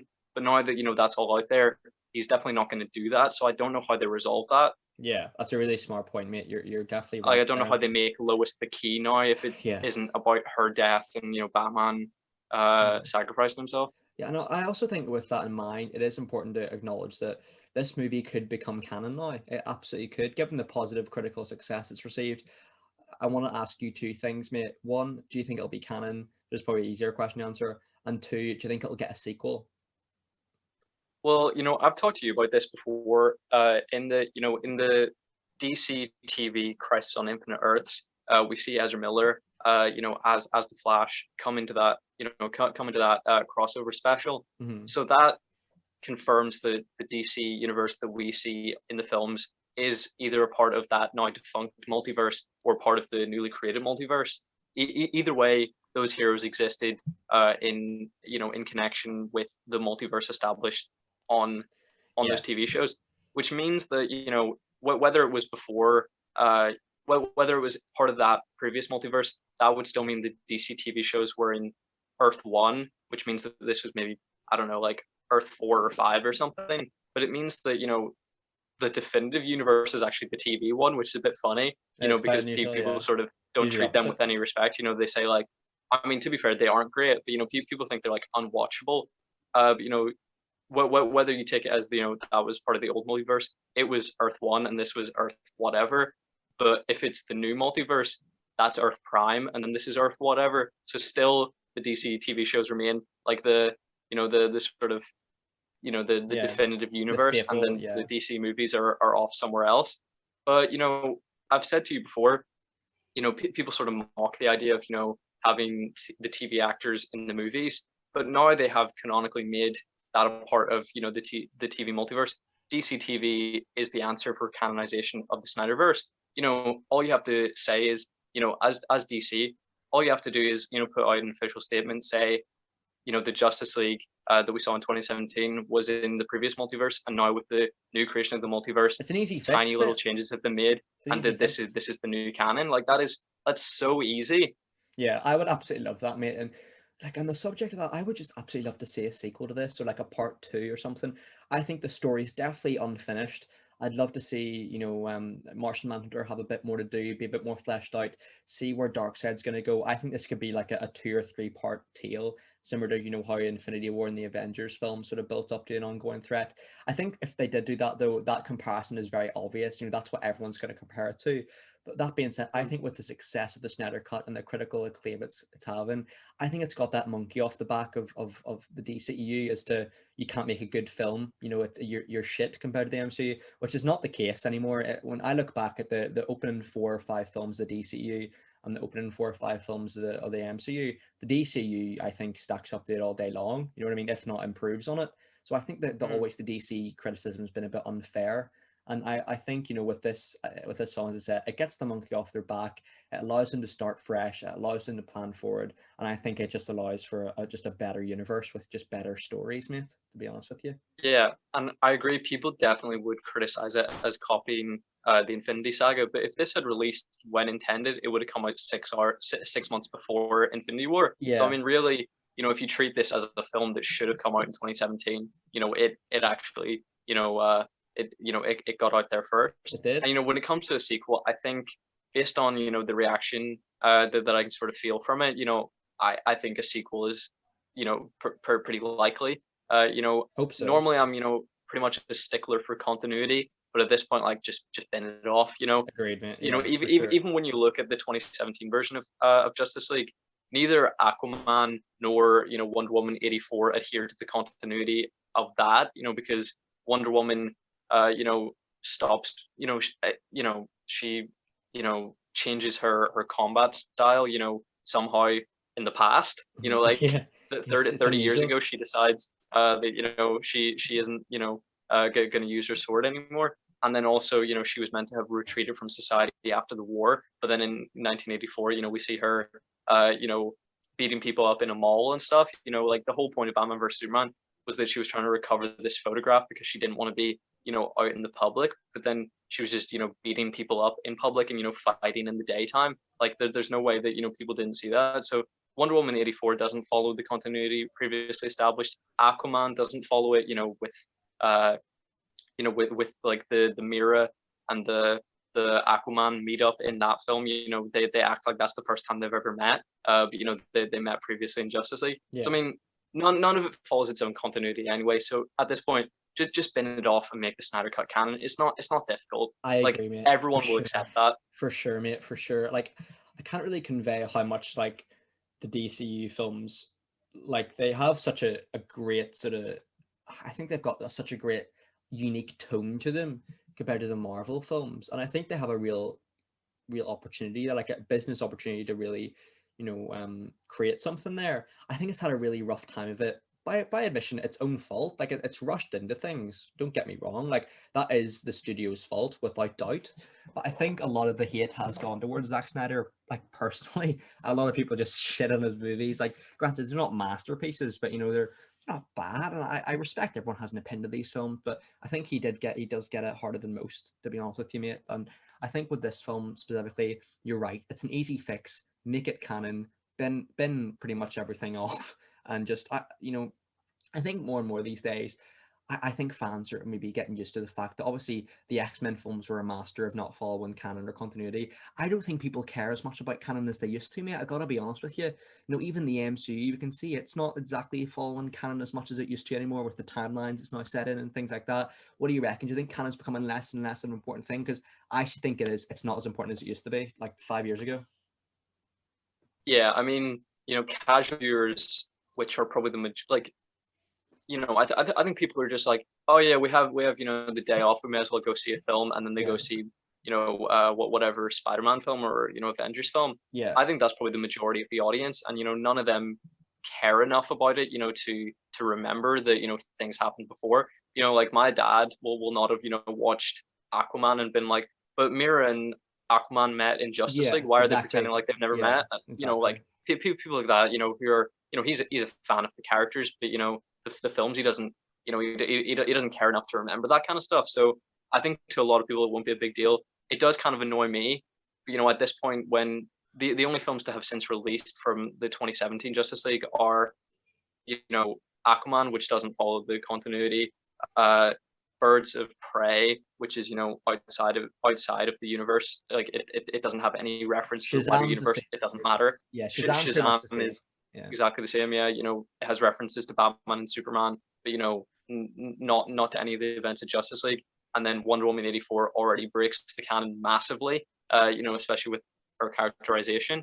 So I mean, it just doesn't seem important anymore. And I feel like with, you know, with the Crisis on Infinite Earths TV show happening since then, and the only DC movie that came out since then was Birds of Prey, just say that, you know, this is like the events in this film are because of the new Yeah, multiverse. Like exactly. that's so Oh easy, yeah. especially when like DC, you know, would have had to, as I said to you, you know, sign off on Ezra Miller being in that, so they know that they've, you know, retroactively established this as part of the DC TV multiverse. So I mean, just use that to your advantage. Like it's so easy. Dude, I think the DC studio or Warner Brothers, whoever you want to call it, they like to make things difficult for themselves, don't they?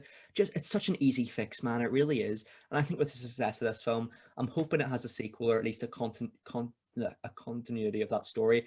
I would absolutely love to see a Nightmare sort of mini series or something on HBO or now TV for the for the UK audiences. You know, I think there's potential there. I think there really is, mate. This film really surprised me, and you know, I think this has been one of our longest reviews for an individual film, but it's one of those films where it's important to acknowledge the context behind it, be that the previous films, the troubled production, the characters from the comics. It's a big discussion. This film, you know, it's one of the, you know, it's an important film in many respects as well, just for, you know, the powers that directors should have. And you know, and as you said, it's a film for the fans. I think fans, from what I've seen online, they do enjoy it. They do, you know, they have felt like their passion for getting this project release has been earned and has been justified, given that it's good quality content that they've campaigned for. So you know, it's just that I don't have any more notes in the film yet. I'll happily go by anything you have, but what I will say A is, fair amount left. do you? Oh man, Yeah. no, shoot, mate, Yeah. go for it, go for it. You know, the cinematography, of course, in this film is incredible. You know, especially, I mean, a lot of this is, you know, because we've seen the 2017 version and we're like, wow, that was utter shit. You know, this is fantastic. Yeah. But I think it's, you know, not only fantastic in comparison, but also just in general. Yes. And I think, you know, where I really noticed it was the slow-mo football scene. You know, with Victor Stone playing for Gotham University. You know, I thought it was really impressive. And I was sort of asking you because I know you're a sportsman, and you know I've done a few things, you know, where there's an audience. You know, if you had like a big game, would you actually give a shit if your parents didn't show up? No, not at all, mate. Not at all. Like, Nah. no, like, Because I mean, Cyborg says to his dad, you know, if you were there, mom wouldn't have died, and I'm like, well, yes, she would have. You were hit by a truck. It's like, you know, his presence wouldn't have changed that. I mean, yeah, I guess if he was driving, he would have died. Would that have made you happy? yeah, Like, yeah. I know you know, exactly. I really, I don't see how him being there would have changed that. Oh, 1,000,000%. And, you know, on the subject of the slow-mo, mate, slow-mo is one of those cinema. Obviously, in the recent podcast, we've talked a lot about cinematic tropes that we like and dislike. I think slow-mo is one of those ones where it can be very hit or miss.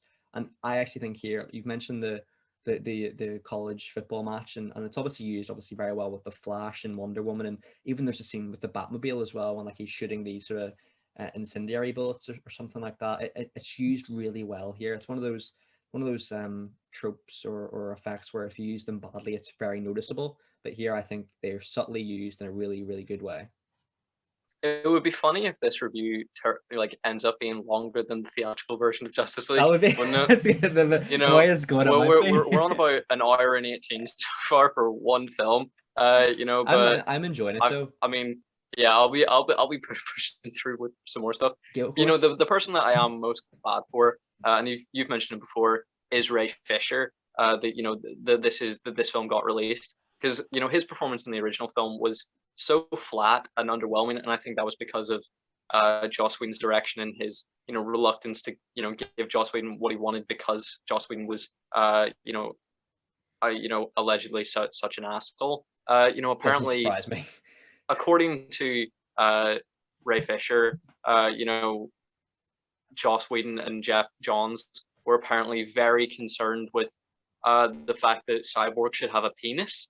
Like, apparently, Joss Whedon also did this apparently, allegedly, on Avengers Age of Ultron, where he said, well, Vision just has to have a penis, doesn't he? Like, of course, you know, he needs a penis. And I'm like, why would he need a penis? Like, I know eventually, you know, he ends up in a relationship with Wanda, but what? It doesn't have to be a sexual relationship. You know, yeah, but you know, he doesn't need to pee. You know, he's not built for sex. Yeah. He was, you know, he was built, you know, there by are robots Ultron designed to, you know, he was built by Ultron to, you know, to be a new body for him so that he could destroy the world. It's like, do you think like him being able to get a boner is a priority? I don't think so. I don't think you know, so it is just, I mean, you know, I'm sure we'll you know, the investigation you know, by Warner Brothers was internal, so we probably won't really hear about how that went.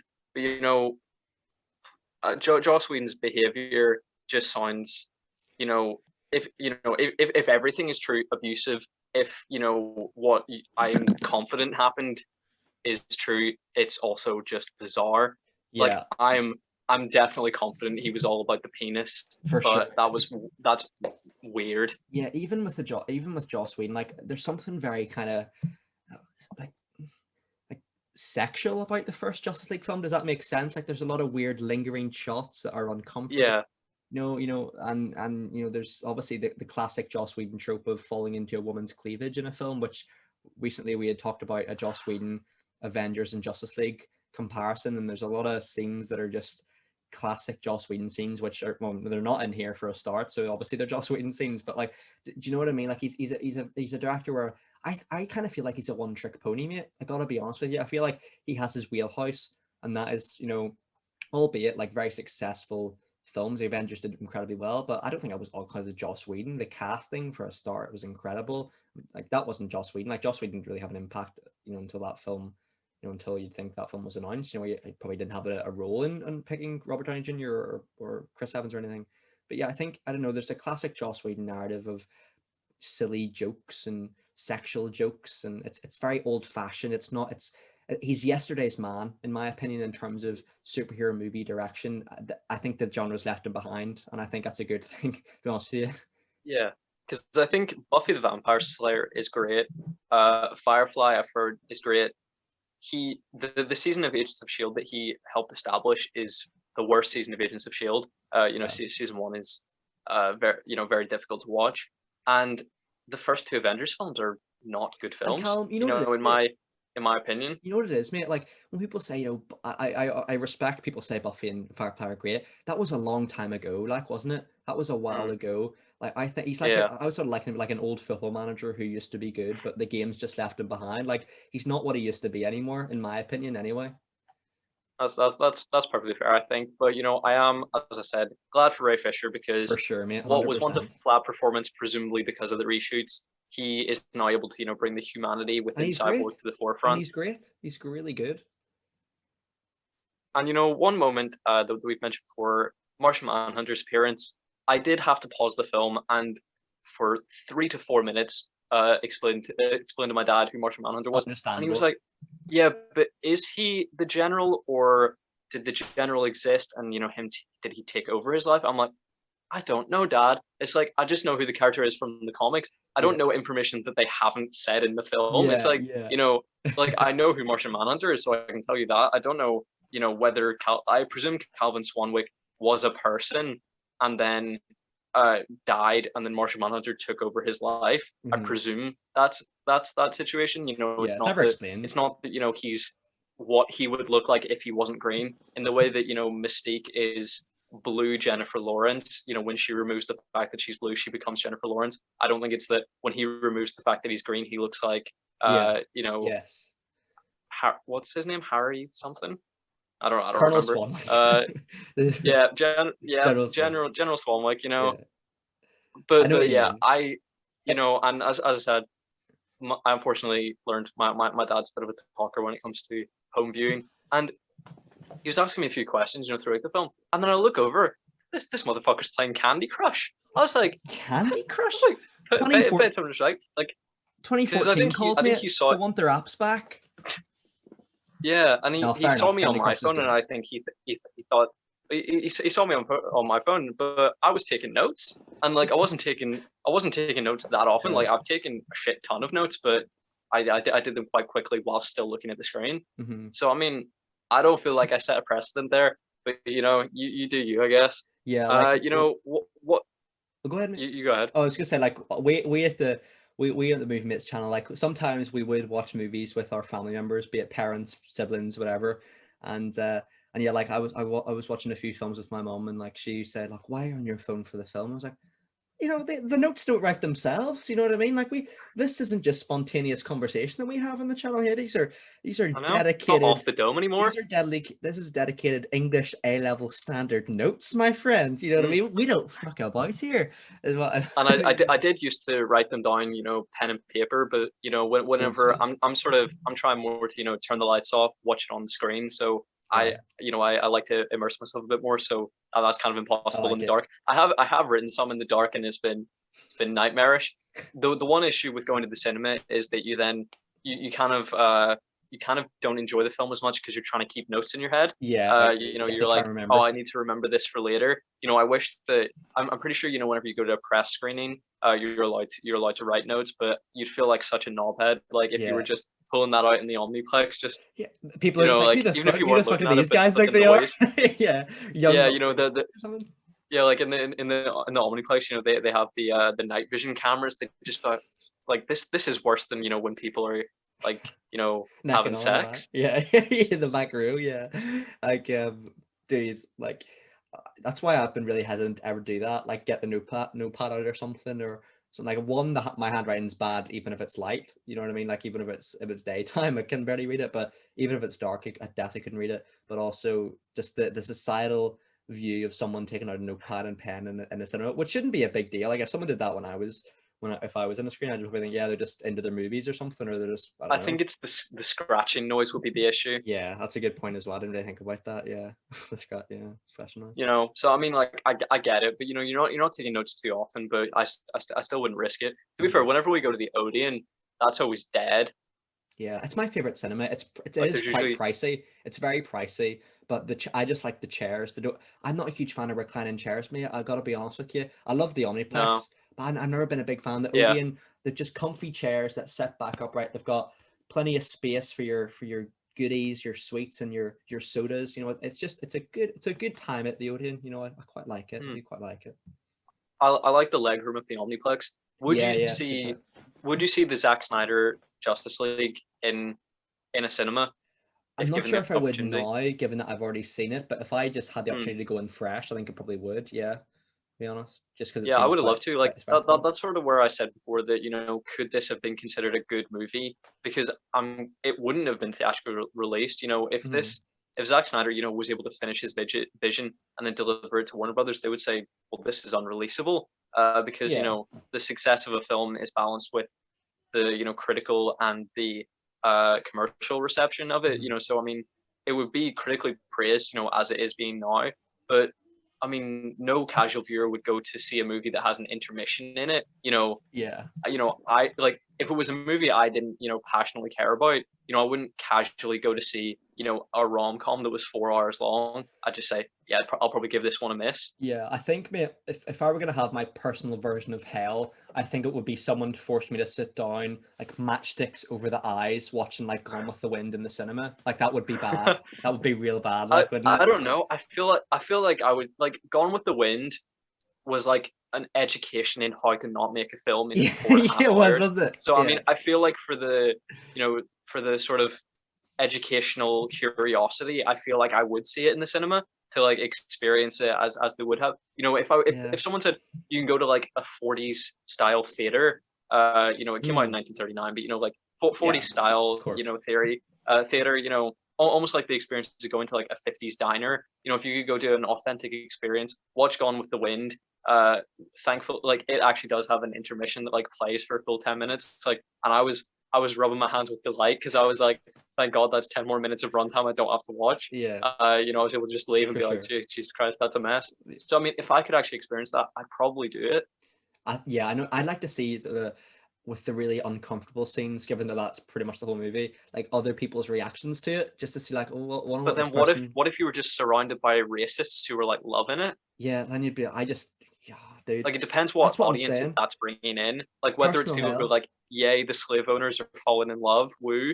Mhm. You know, Yeah, like I know. Yeah, whether it's yeah. that reception or boo, this is terrible. Either way, I think it'd be, I think it'd be vocal. You know, Mm. we sort of talked the other day off podcast about when Avengers Infinity, sorry, when Avengers Endgame came out, and all the videos of like the screaming fans came out. Yeah, Whenever yeah. Mjolnir Remember was that? caught by Captain America, and how British cinemas, or at least the ones that we've experienced, are just silent, Yeah. thankfully. Because I think that gives you your own personal experience, and it's not. Mhm. Some people sort of like the mob mentality of when everybody else is having fun, you're having more fun. But I'd sort of just prefer the quiet experience. But I feel like if you were watching something really divisive, no matter who you're watching it with, whether it's the people who are on side with it or not, I think it'd be a vocal reaction either way. Yeah, oh, for sure, mate, for sure. Like, it's one of those things I've never actually we've talked about this all pod. Like, we've never experienced that sort of mob mentality, like everyone cheering and wooing. It's not something I'd be against. Like, I'd like for it to happen in person just to see where I'd stand on it. I'm not sure I would like it, but it just depends if in the moment. Like, I don't know. I don't know. Like, the cinema, it's one of those experiences where, like, I've always been a bit hesitant to like really get into it or like really sort of I don't know, like I don't think I've ever cried in the cinema before that I can recall, anything like that. But yeah, I think that the Snyder Cut, if it was to be released in cinemas and I hadn't seen it today, I'd probably go watch it. Yeah, for sure. Even if it was 4 hours long, because judging by how good it is, I think it would be a breeze in the movies. Hmm. I think if they make a sequel, then they'll probably give this a theatrical release. Hmm. My only disappointment is that, in this 4:3 aspect ratio, it's intended to be seen on an IMAX theater, and we don't have one. We don't have one in Northern Sucks. Ireland, and then Yeah. there was one in the Republic of Ireland, but it's been shut down because of coronavirus. Like, as in Scotland it is.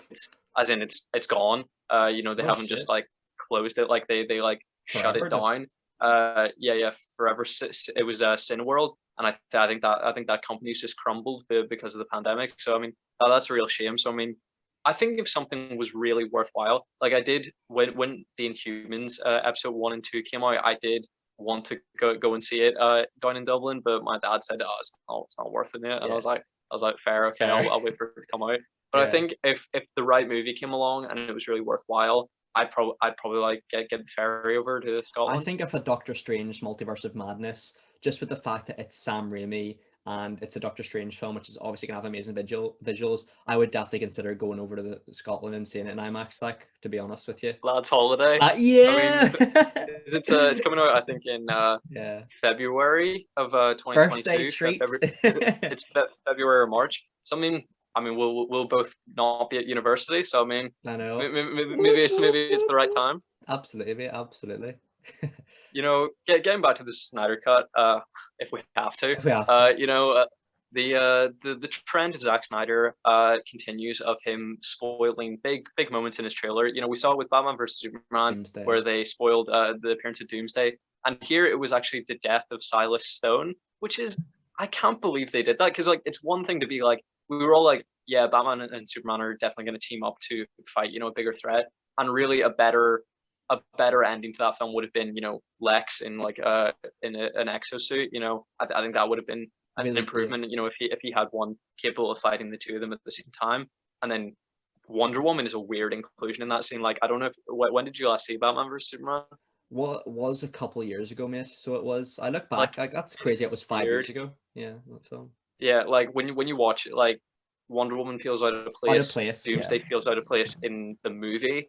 So I feel like Yeah. Lex fighting the two of them would have I felt think. a lot more organic, because if you introduce Wonder Woman as being sort of this flirtatious character with Batman, and then you give her story in the Wonder Woman film, that makes a lot more sense than her just being in the final fight of Batman versus Superman. Like it doesn't flow. Yeah. Oh, it doesn't, mate. It doesn't whatsoever. And I think for me, I think the shout of Lex Luthor is like mechanical, classic sort of Kryptonian. Sorry, yeah, sort of like kryptonite esque armor would have been really cool. It would Like have been like a quite unique. Hulkbuster situation. Hulkbuster situation, yeah, exactly, Hmm. for sure.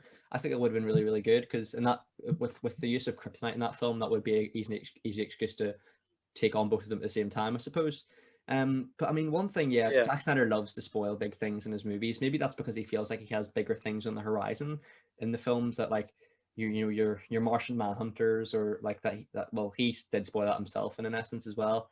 You know, and those kind of things, your Nightmare World. And I think this film, if we hadn't have seen those photos of the Joker in the Snyder Cut, or Martian Manhunter, or the death of Silas Stone, or you know, Flash time traveling, or those kind of things. Maybe not the last one, but like those kind of things, it would have surprised me even more. I mean, it would have been a really great shock. It would have been really, I mean, it would have been amazing just to see those things just without knowing. Because every film that Yeah. I've seen recently, mate, like even Avengers Endgame, like I don't think I ever told you this, but like I was scrolling on Facebook or something before because obviously I'd stayed at your house before we went to see that film, and I had saw a Yeah. post that said about Iron Man's death. I was absolutely gutted, mate. Yeah. I was like, oh, but it's inevitable that kind of thing happens. So it is. It's Yeah. inevitable that kind of thing happens. But yeah, I just wish. I think these days, I know you had recently sort of not watched any trailers for any superhero films for a while there, a couple of years ago, and I think that's a really smart move, because a lot of stuff are spoiled these days, aren't they? Yeah, I understand every other reveal that Zack Snyder went for, because he pretty much had to play every card that he had in order to get the support big enough to, actually get the film off the ground. So he Agreed. needed to say, if you saw my cut, which you may or may not in the future, you'll see Martian Manhunter, you'll see Ryan Choi, you'll Darkseid. see, yeah, you'll see Darkseid, you'll see all this. I get that, because that's all, trying to rev up excitement, Yeah, in order to get the fan support to get it off the ground. yeah. But the death of Silas Stone in a trailer, It's like, an unusual one, that. especially when it doesn't happen until 3/4 through the film. Like, I get if it was the first scene and that's part of, it's, because we know that Cyborg's mom died. I know that's a massive character motivation. So if his father's death was also a character motivation that happened early on, I think fair enough. But Yeah. then if it's a plot point that happens 3/4 into the movie, and it's quite an integral emotional moment, and it's the moment where Cyborg forgives his dad, It's a like curious choice. that is sort of a story ruiner. Oh, it is, Callum, for sure. And I think one thing you really pointed out there, which was really interesting, was about the conversation of doing this to promote his vision. If you get a HBO Max subscription or whatever, which I've no doubt in my mind that HBO Max were like, yeah, we need to boost our subscriptions. So Zach, just say everything that's in the film to help us get the revenue. And I've no doubt that happened. Same with probably Now Mm. TV, but those kind of streaming platforms, with Zach trying to get that publicity, do you kind of feel like he is a director that is of the view all publicity is good publicity? Like, even if the film, do you think, with his films getting a lot of shit, part of him kind of like likes it because it's still in the talk, people still talk about Batman vs Superman as if it came out yesterday? This film's 5 years old. That's an old film by today's standards. Do you kind of feel like he not revels in, that's not the right word, but you kind of feel like he doesn't really, I don't think he cares that much, to be honest with you, but do you feel like he just thinks, yeah, as long as my film's in the talk, in the know, I don't really mind? Yeah, I think he cares about delivering a good story, but I don't think he cares about who likes it or how many people like it. I think he Mhm. has a fan base in mind, and I don't think he has a problem with people criticizing his work, because he's just delivering what, as a viewer, he would enjoy. Yeah. His version of Batman, I think, is 90% perfect, and then there's the 10% of the fact that he kills. Mhm. Like, that's the only part that I take issue with. I mean, also that I guess he's sort of this brawler where Batman's sort of meant to be this costumed ninja almost, Yeah. because he's meant to have been trained by the League of Assassins, or other people in the comics. But I don't take issue with the fact that he wants to have a unique vision, and I think he doesn't take issue with people having an issue with that. I think he's very open-minded, but yes, I think he likes to be part of the conversation, because I think he's just a film fan, so he likes to deliver films that he sees as we've talked about before, as art. Yeah. He wants Oh, this definitely, mate. Yeah. this perfect thing that you can then put out into the ether, and the people can either appreciate or not appreciate. I But I agree. think he likes to have control up until the point it's released, and then I think he sort of sees it as the people's thing to react to. Yeah, like one thing I really respect about him is that he's not a director that will just shit anything out just for the sake of a financial gain. I think that's the thing a lot of directors do have, that kind of personality these days, where not really to concerned about the critical consensus. I'm not saying Zack Snyder isn't concerned about the critical consensus. I think he does want people to see his vision and understand what he's capable of, what he can do. And I think he's a very talented man. And one thing He seems lovely. He seems really lovely. He seems really nice. And one thing I will credit him with is that I think he definitely surrounds himself with the right people. He knows what works. He knows that Hans Zimmer and him, they work well together. Obviously, his wife, I think Deborah, is like a producer, or helped produce the film. So he surrounds himself with the right people that he can work well with. And I think that shows here. And I just feel like he has that unique attitude that he doesn't want to make just a cash grab superhero film. He wants to make something that is his vision. He wants it to be remembered as, this was my Batman. This was Zack Snyder's Batman. You know what I mean? Like, yeah, I think that's rare these days. Do you know what I mean? Yeah, because I mean, he makes very rogue, controversial, Like divisive decisions. alternate reality Yeah, stuff. like the outline that he had for Justice League 2. You know, I'm not gonna say everything that was in there in case there's, you know, little bits here and there along the way that are peppered through. But like, I personally would have hated some of that, and I know the significant majority of people would have hated some of that. But you go, that is a Zack Snyder decision. There are a few decisions he makes where I'm like, well, he's just pissed off the fans for a bit of a laugh. The example I would use would be when he just had someone shoot Jimmy Olsen in the head. Like, because I'm a big fan of, you know, like Smallville. Yeah, So yeah, I'm a big fan of Jimmy Olsen. And just to have him be like, yeah, I'm Jimmy Olsen, I'm a photographer, bang, dead. Yeah, he's a classic clearly Superman that's character, him just, Jimmy Olsen, though, isn't he? yeah, that's just him taking the piss out of the fans, I think, being like, you know, this is in my mind a nothing character that I can do anything with. So there is sort of a power complex there where I think he just thinks it's funny.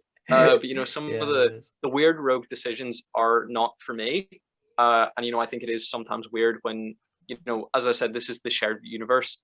You know, this is the DC version of the MCU. This is meant to be the definitive versions of the characters. You know, if they went well, they'd be the last or at least the most famous version of the characters. So to have some of those rogue choices, I think, don't work. But I definitely respect the ingenuity and, you know, the confidence in your own vision to execute that. Oh, for sure, mate. I think you've nailed it there, mate. Spot on. I really respect it. It's definitely not for everyone. It's divisive. And I've just realized the runtime for this podcast and nearly the length of Justice League. If we get 18 more minutes, then we're as long as Justice League. I mean, no one will listen to this, but I've had a great time.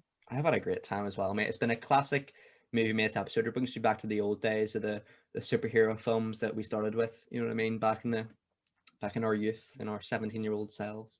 But yeah, any more points from you? To be fair, like the most hardcore Snyder Cut fans are going to be the ones who would listen to our podcast about it. Like, you know, so I mean, the fact that we like, imagine if we were doing this for 2 hours and then we like fucking hated it. So like, it's 2 hours of us just shitting on it. Like, no one would watch it, but at least I think I've been positive about it. But you know, we've mentioned the resurrection of Superman and how that was a positive improvement, you know, upon the theatrical cut because of the time and the context. My biggest reaction to it was maybe brush your teeth, lad, before you start making out with your girlfriend. You've been dead for an undetermined amount of time, presumably months. Give them a quick brush. Plus, he's been in that amniotic fluid. It probably isn't good for your gums. So I would just kind of think, Lois, maybe don't kiss Clark. But to be fair, like, he can't put on weight and he can't get drunk. So do his teeth get dirty? I don't know, because I remember the old Big Bang Theory question was like, can Superman sweat? And I think that's quite interesting because, like, can his teeth get dirty? I suppose if he ate some chocolate would, it's not as if like that would, because he's Kryptonian, that would immune him from his teeth getting stained. So I suppose he would be required to brush his teeth. Like, I suppose he would be required to like shave as well, but I'm not sure whether you'd have to shave with a human razor or like Kryptonian razor. I don't know, but if you're like, normally he uses like a mirror in his heat vision, and it like like bounces off and shaves it. But like, so you know, I mean, it's hilarious, but you know, I don't know, because if his eyes are bulletproof, and eyes are usually the softest part, or like, you know, are his teeth like this sort of I don't know, but I'm saying like even I mean, this is stupid, but like even with food, are his teeth like impenetrable? Like, can bacteria affect him? So I mean, maybe he doesn't need to brush his teeth. Do you think he But I could mean, get? his breath probably still stinks. Do you think he could get food poisoning? Because that's more of an Nah, internal. No, you know. nah, because I think it's not like a Luke Cage situation where like his skin's bulletproof. His whole body is Yeah. made of a metaphorical steel. So I mean, I think all his internal organs are also in ship shape. Yeah. Yeah, I suppose so. That's a good shot. Like on the subject of Superman, would it be okay if we talked about?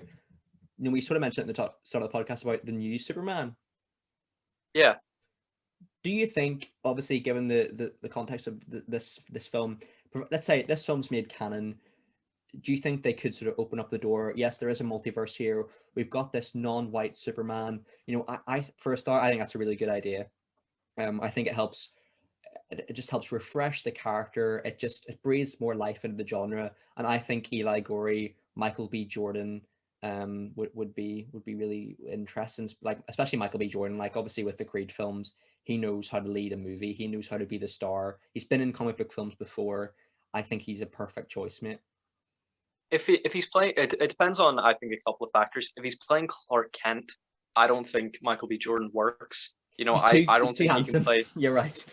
Yeah, he's too handsome and too cool. And like Eli Gorey is very handsome and very cool, but I feel like he could play this sort of like small town bumpkin kind of kind Yeah. of vibe. Like I feel like he could Mhm. be Smallville, like a Clark Kent in Smallville type of character. I don't think Michael Jordan. Sorry, I don't think Michael B. Jordan could do that. Yeah. So I think if you're gonna go for a Clark Kent, I think Eli Gorey. I mean, he's probably not going to be out in the ether enough, to be considered. But I think he's a great shout from you. I think that's an excellent choice, and I think Thanks, you could man. do both sides of that.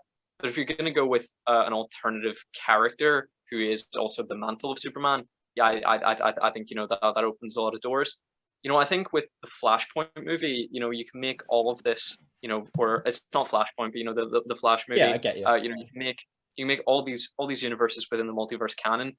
People don't really want to see Robert Pattinson's Batman interact with the rest of the DCU, and I agree with that. But you could just show a flash of like a flash or an image of him doing whatever in the Flash movie just to wink to the audience and say he's in the multiverse. I think that's Acknowledging all it, you need. yeah. You don't need any interaction because I think honestly in this sort of alien universe full like magic and alien and weird shit. Like I don't think the detective Batman is a useful Yeah, I version. agree. I don't think that works. Hmm. But I think we're already seeing this new version of Supergirl played by Sasha Cali. So I mean Hmm. we know that we're getting other versions of characters from this universe anyway. So I mean I feel like either have Superman be from that world or establish that within the Flash movie. I think it's as you said, DC seems to just be taking the most difficult route for some reason. When there are such simple solutions. Yeah. I just feel like, man, with the release of the Snyder Cut and obviously the news of this new Superman project, I'm not sure if that is confirmed. No, no, it must be confirmed, surely.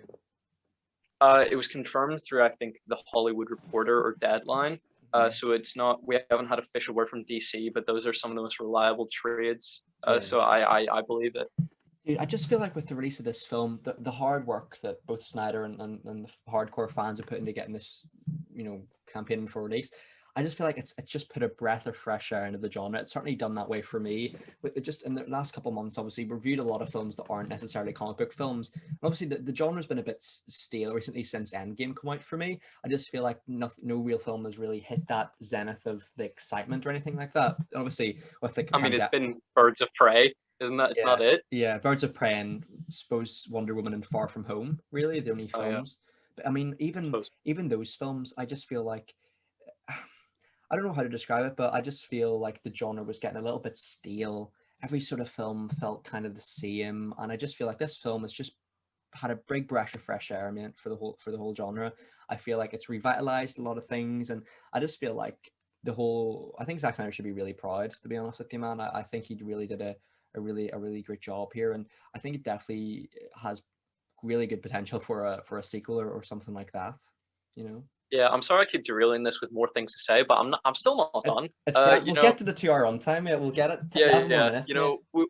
we've talked a lot about Superman, and as you mentioned, the black suit was a big topic of conversation going into this. That was one of the changes that Zack Snyder promised, and it was a little disappointing for me that the black suit was just sort of a costume change. Because he felt like it, rather than a narrative He felt change, like it, because yeah. then because he looks at his his classic suit, and then we sort of see like a Kryptonian battle suit, and then he just goes, yeah, back in black, I'll look sick. Yeah, yeah, I know. I was Uh, half expecting like a because Back in Black's tune there or something. yeah, within the Death of Superman storyline, or the Return of Superman storyline, he comes back in this silver and black Kryptonian regeneration suit, but also the resurrection is a very different. It's played very differently here. So I understand that wasn't necessarily the reason, but I would have liked a bit of narrative to justify the reasoning. Oh, completely, mate, completely. I think the black suit, like, it actually takes me back to Spider-Man 3, because I always feel like a classic black superhero costume you can never go wrong with.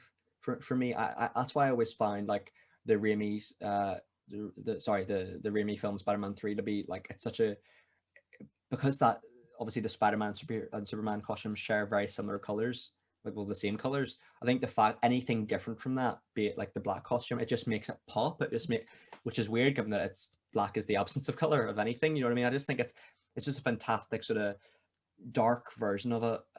It just says a lot by doing so little. And I think the Superman costume is such a big reason for that. It did look a little bit disappointing.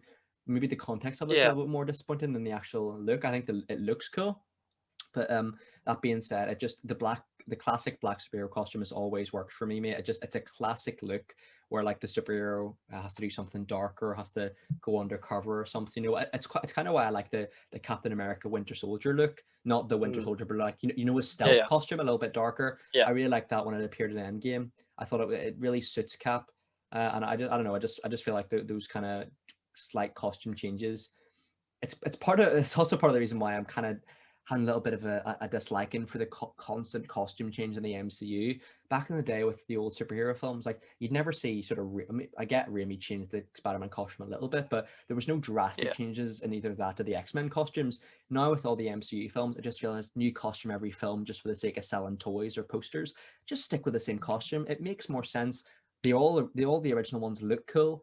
I don't know. I get it for characters like Iron Man, of course. It's a natural evolution there, but characters like Black Widow or Hawkeye or Thor or Cap even, I don't know, just stick with the Mm. classics. And I think one thing that these DC movies have done generally is kept the same kind of costumes, which I'm happy with.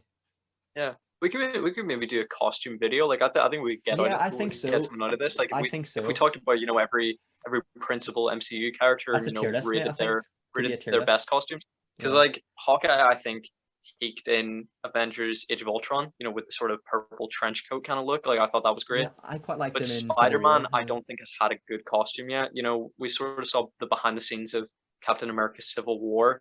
The practical suit where it had like the raised webbing and the slightly bigger It was so spider, much and I better, thought that mate. It was so looked much better. amazing. And then they've just slicked it over with CGI, and Dude, it just looks like I was watching it looks awful. And I I, think I think the black and red looks even worse. I was watching like a behind this. So I was watching a behind the scenes of Civil War last night, and the raised Mm. webbing in that costume looks so much better than what we actually got. I'm not saying that costume is bad, but I just think for me, when I think of a classic sort of modern evolution of a superhero costume, I think the Wonder Woman costume is great because in the comics, I'd seen a lot of criticisms for that. It's quite like a somewhat of a sexist portrayal. Do you know what I mean? It doesn't make Yeah, sense. And obviously here, I think they did it. They kept true to what the original was, but made sense. Obviously, it's battle armor. She's got the boots on. She's got the sword and the yeah, shield. It makes sense. Same with I kind of say the same stands true for like the Captain America costume in the comics is a bit corny. It doesn't really, it wouldn't work in real life. But I think here the MCU smashed it with Cap's costume. To be honest with you, I don't think I've ever seen a costume as good. In fact, yeah. I think anytime you sort of move this uh this character that is involved in a lot of combat. I think when you move it from this sort of spandex to tactical gear, I think that's a very good real world realization. hmm When it came to Batman, I've criticized the Dark Knight trilogy a fair bit, within this episode, but I don't actually like the look of the suit. but I have to respect its, real world capability. If you were, fighting crime at night, that is what you would wear. If you were actually looking for protection, real world or Yeah. not, it, Mhm. it feels appropriate. And it feels even more appropriate in the context of the world that's built there. For I sure, don't love Cal. the world that is built there, but the costume feels very appropriate. So yeah, I definitely agree with you, and I think the Superman costume here looks great. I think I yeah. agree. I would have liked some more story context, I think. I think all the costumes in this film really work. The Flash costume is one of the most like strangely genius costume ideas I've ever seen in terms of it Mm, makes sense, it looks awesome, especially the Nightmare version. That might be one of my yeah. favorites. Obviously like the mechanical shield, just a little bit of facial hair on me, it just works. I don't know, that's such a Yeah. stupid thing to No, say. like yeah, no, like when you get rid of the monk cut and he, gets a Yeah. bit of facial hair, like he looks great. Yeah, yeah, I know. It's like the dumbest sentence I've ever said in my life, but I think you know what I mean. But Yeah, yeah, and like the scene where he's, in the liquor store, from Batman vs Superman, and we see played here again, where he has the long hair. I think that's a better look agreed. Yeah. for him as well. Yeah, agreed. No, I think the costumes here are really good. Obviously, I think Aquaman's costume is better in Aquaman, and of course Wonder Woman's is better in Wonder Woman 84. But those costumes, the vibrancy of them wouldn't make sense in the context of this film. I think the film suits the darker tone, the darker narrative, and I think accompanied with that, Batman's suit is probably a little bit more advanced. Obviously, it's probably a bit darker. Same with Superman's, Wonder Woman's, Aquaman's, of course, and I think Cyborg, although it's still a bit of an acquired taste, that look. I think it works with the context of the mother boxes and how they operate. So I think overall, I think this film, costume wise, it sort of it did get a lot of criticism, didn't it, back in the day for like especially the Wonder Woman costume, like it's not bright enough or whatever, but it just Mm. works. I don't mind. I don't mind it too much. It's like I think Zack Snyder did spot on there, to be honest with you, mate. Yeah, I definitely agree. And one criticism that people had, that I thought was very fair of the 2017 version, was that the team sort of felt quite redundant. By the end of the film, where they're defeating Steppenwolf, Mhm. because Superman just comes in, and beats him up. Yeah, And here, I think he does sort of deliver the final smackdown. But Wonder Woman gets the final kill. But I feel decapitation. like taking down Steppenwolf here felt like a lot more of a team effort. It did. No, it absolutely did. Like everyone's got their point to prove, and like we were kind of saying earlier in the podcast, I think if Aquaman was near a body of water, or this was actually set up by the coast or something, it would have made him a bit more useful. Like I would have loved if like he just got a big shark or a megalodon or something to eat him or something. I don't know. That sounds so stupid, but Because like his powers are water based, and all he gets to do is like skewer people. Like I yeah, feel like that's yeah, 100%. irrelevant to actually what his talents are. Agreed. No, absolutely agreed. I think yeah, everyone's got a point to prove here, maybe apart from Aquaman. Everyone's got something to do. All the powers are used really well, and Batman's actually got such a badass scene in my opinion. Like he sort of takes them all the parademons out on his own. I think it's really well done. I just love how Batman moves here. No real film has managed to capture the grapple gun as well as I would have liked. Like this Mm. feels like Arkham Batman to me, if that makes sense. Like I love those video games as a kid, and just to see him like move about the sort of the where is it set again? Is a sort of Eastern Europe or Russia or something? Yeah, I know that it was like, yeah, I don't know if there's an exact place. Like it was more easier to pinpoint in the 2017 version, because they had that sort of The family. family on the Yeah. ground, So which weird, is like actually. thankfully gone from here. Because I Agreed. mean, sometimes it is nice to see this sort of human on the ground point of view, but that's also like, because there was a lot of that in the deleted scenes of the Avengers Oh, Assemble, the but waitress, yeah. there's a reason it was deleted. Because there's a lot of stuff with like the cop and the waitress, Yeah. or this Yeah. family. Is that child Classic Peter Whedon. Parker? Classic No. Joss Whedon. Yeah. Uh, you Yeah. know, I know. like, this is a weird question, but I saw some people thinking that Peter Parker's parents were gonna, people said they would have liked to see that they had died in the Battle of New York. Would you have liked that? I gotta be honest with you, man. I've never really been a fan of, uh, you know, the Spider-Man character development of the parents. I didn't really appreciate that in the Amazing Spider-Man film. So I think for me, although it would be a nice little nod, I just wouldn't like them just to be mentioned at all. I just like the Mhm. classic Aunt May and Uncle Ben, as like cliche as Yeah, that is. I just love. I think it's a classic for a reason. If it ain't broke, don't fix yeah, it. I think that's why the Amazing Spider-Man films are so divisive. I think they work to a degree, but I think some of those plot lines it just when you have Peter Parker's parents and you have that emotional connection. I know I'm rambling here, but you have that emotional connection with Peter and his mum and dad. It kind of makes the relationship between him and Uncle Ben and Aunt May redundant or less impactful, which I think is the exact opposite you want to be doing there with his character. Yeah, I agree. I think with a very simple edit that anyone could do, I think The Amazing Spider-Man 2 could be a great film. I agree. Like I watched it. Did I watch it recently? I don't know, but I was thinking about it recently, certainly, and I was just thinking there's good stuff there. Like with a bit of a trim and then bringing back in some of the deleted scenes, this film's top tier. Yeah, I absolutely agree, mate. I absolutely agree. It's some great stuff. And I mean to once again move back to the actual film that we're meant to be talking about. You said every person has their part to play within the final battle. One thing that I didn't love was the Flash being able to reverse time. I think sets a bit of a bad precedent. Because it's sort of a callback or a similar trope as used in the Richard Donner Superman films. Within the first film that he made and the Donner cut, Superman spins the world back to to part of me save Lois Lane in the first film and then the second film to try and stop General Zod. So I just think then you would be like, well, why doesn't he do that every time? Like, I think it sets a bad precedent, but it works for this film. Like, I think once again, Zack Snyder, to be fair, if this had been, he was obviously making this film in 2016 with the intention to release it in cinemas and then to make sequels from it. Releasing it now, it doesn't really matter that this happens because he was releasing it with the context of thinking that this wouldn't get a sequel and wouldn't be canonized, two things which I think will happen. But when he was making this in 2016, this was the film that he wanted to put out, and would have sequels made about it. So he is still establishing this precedent that the Flash can, reverse time. So I just think it's sort of it's problematic. It is, for the future. I think it is. Time travel is always one of those plot points where it's an easy excuse. Why don't you do it with this? Why don't you do it then? If there's such a world-ending event, why do you just time travel?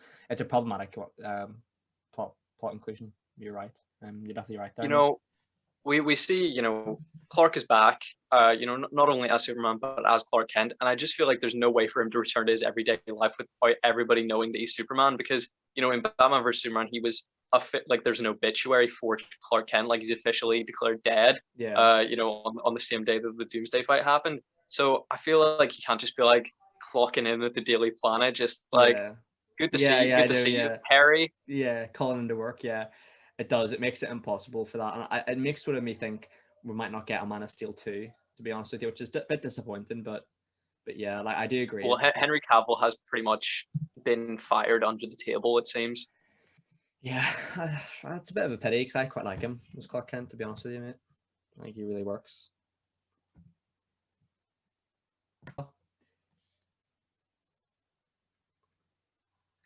I think one of Zack Snyder's biggest talents within not only this film but every film he's made is, I mean, it's gonna potentially slightly contradict what I've said before, but strong characterizations. Whether they're for good or for ill, he makes strong choices. Batman, it was his vision of Batman. You said it's Zack Snyder's Batman, and for good or for ill, he makes strong choices. But here, Definitely. I think the realization of the looks of characters especially is so impressive. We've mentioned Wonder Woman. I think, that there's not, I'm not that impressed by, Batman or Superman. Like that's how Batman or Superman should look. But the practical realization of Wonder Woman, I think, is incredibly impressive. Fantastic. But here, what I think needs mentioned is the look for Joker, which is somehow salvaged out of what, was established in Suicide Squad. Because I think, people had, I think, problems with the wrong parts of that. They took issue with the tattoos and they took issue with Jared Leto. Whereas I think the issue was the character he was. He was this sort of a crime boss. He was more of a deranged businessman. Yeah. But I mean, this guy is so insane. Like, he should not be able to run a business or lead a gang. Like, I think the Joker is, an entity for chaos. That was the point of the Dark Knight. I think that's always the point of the Joker. He's an entity for chaos, and he's this parallel to you know, the almost the soulmate of Batman, you know, that they're forever destined to, you know, be in this sort of battle of wills. Mhm. And I think I really got that sense in the Nightmare scene where where I didn't get that in Suicide Squad. You know, I think the damage tattoo is the only one I had a big issue with. The rest of them I was like, well, if he is a gang leader, that would be, you know, the next step that you would be maybe heavily Yeah, tattooed. You know, so that worked for me in that context. But here, I just thought it was fantastic. I thought he looked fantastic. It was the first time, you know, I think again, the idea of this being the definitive Joker, I mean, it's obviously not the case since that we've had Joaquin Phoenix since, and you know, I don't think anyone will ever top Heath Ledger.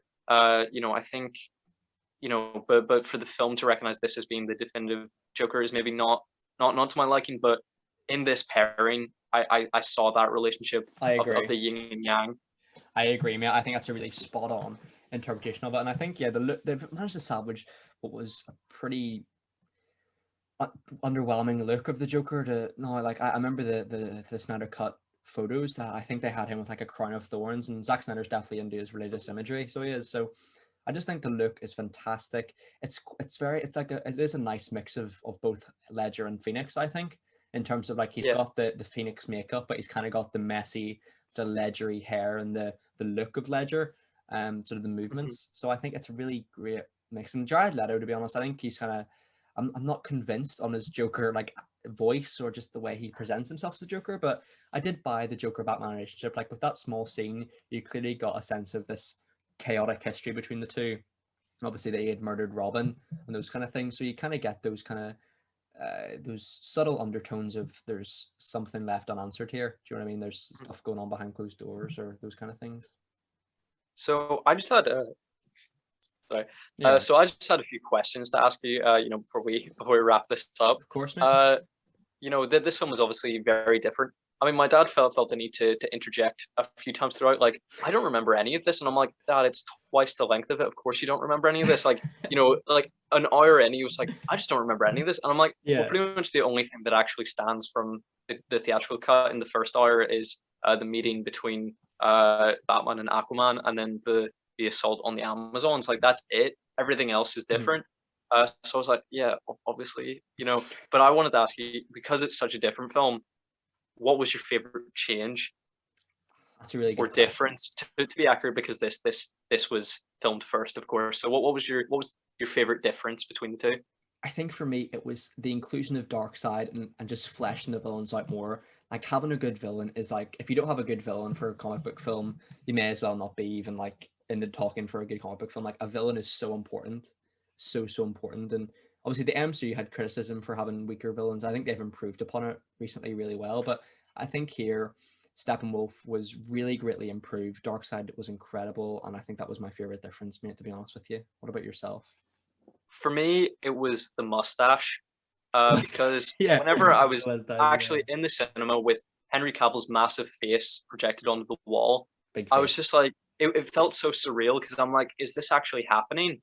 Because you have bad CGI, but like, you know, Yeah. it was like how most people felt when they watched Rogue One and then saw the CGI version of Peter Cushing. I didn't have a massive problem with that because I didn't, you know, Mhm. I hadn't seen the original trilogy then, so I sort of saw this character. I was like, yeah, that looks human enough to me. Like Mhm. I didn't really have a massive issue, but I mean, just looking at his face and being like, there's something so wrong with that. Like it felt surreal. Like that being especially a movie that cost $300 million. Yeah, I was like, 1,000,000%, is mate. this actually happening? Like a And it was, parody unfortunately. almost. So Yeah. for me, you know that was the nicest bright spot for me. And a question that you know not many people are going to ask is, what was the thing that was different that you maybe didn't appreciate? That's a really good question, buddy. Okay, that's a really good question. Hmm. What was one thing I maybe didn't appreciate? Well, that's a good question. Obviously, there's certain things about the final battle I wasn't a huge fan of. You know, I think the final battle, it's not it's maybe a bit of an underwhelming conclusion, maybe because like the first 3 hours of this film were so good, and then the final battle is reasonably the same. Um, I would say one thing that they changed that I maybe didn't like. Oh, that's such a hard question to answer. I think was maybe Martian Manhunter. I just feel like that was maybe a bit too much of a leap in terms of stuff added on. Obviously, you've got, I mean, there's so much stuff here added on. You've got Lex Luthor escaping from jail, recruiting Deathstroke. You've got your nightmare scene with Joker and things like that. I think Martian Manhunter is maybe a bit of a step too far there, man. But I think I'll have to reconsider that maybe, and I'll maybe have a different answer if you talk to me in a couple of months' time. What about you, mate?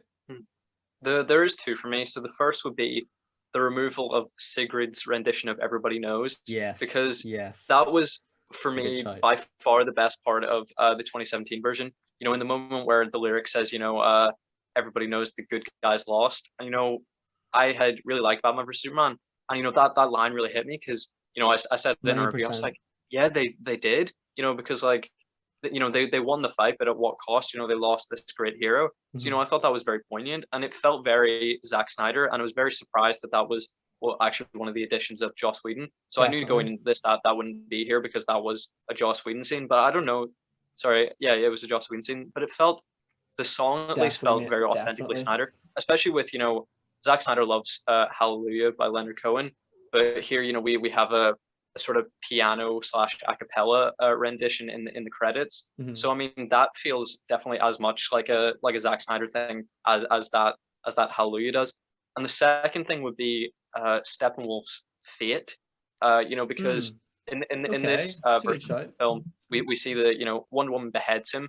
You know I think some people won't like that because you know they don't like to see Wonder Woman as this sort of you know in their mind you know bloodthirsty character, but you know she's a warrior.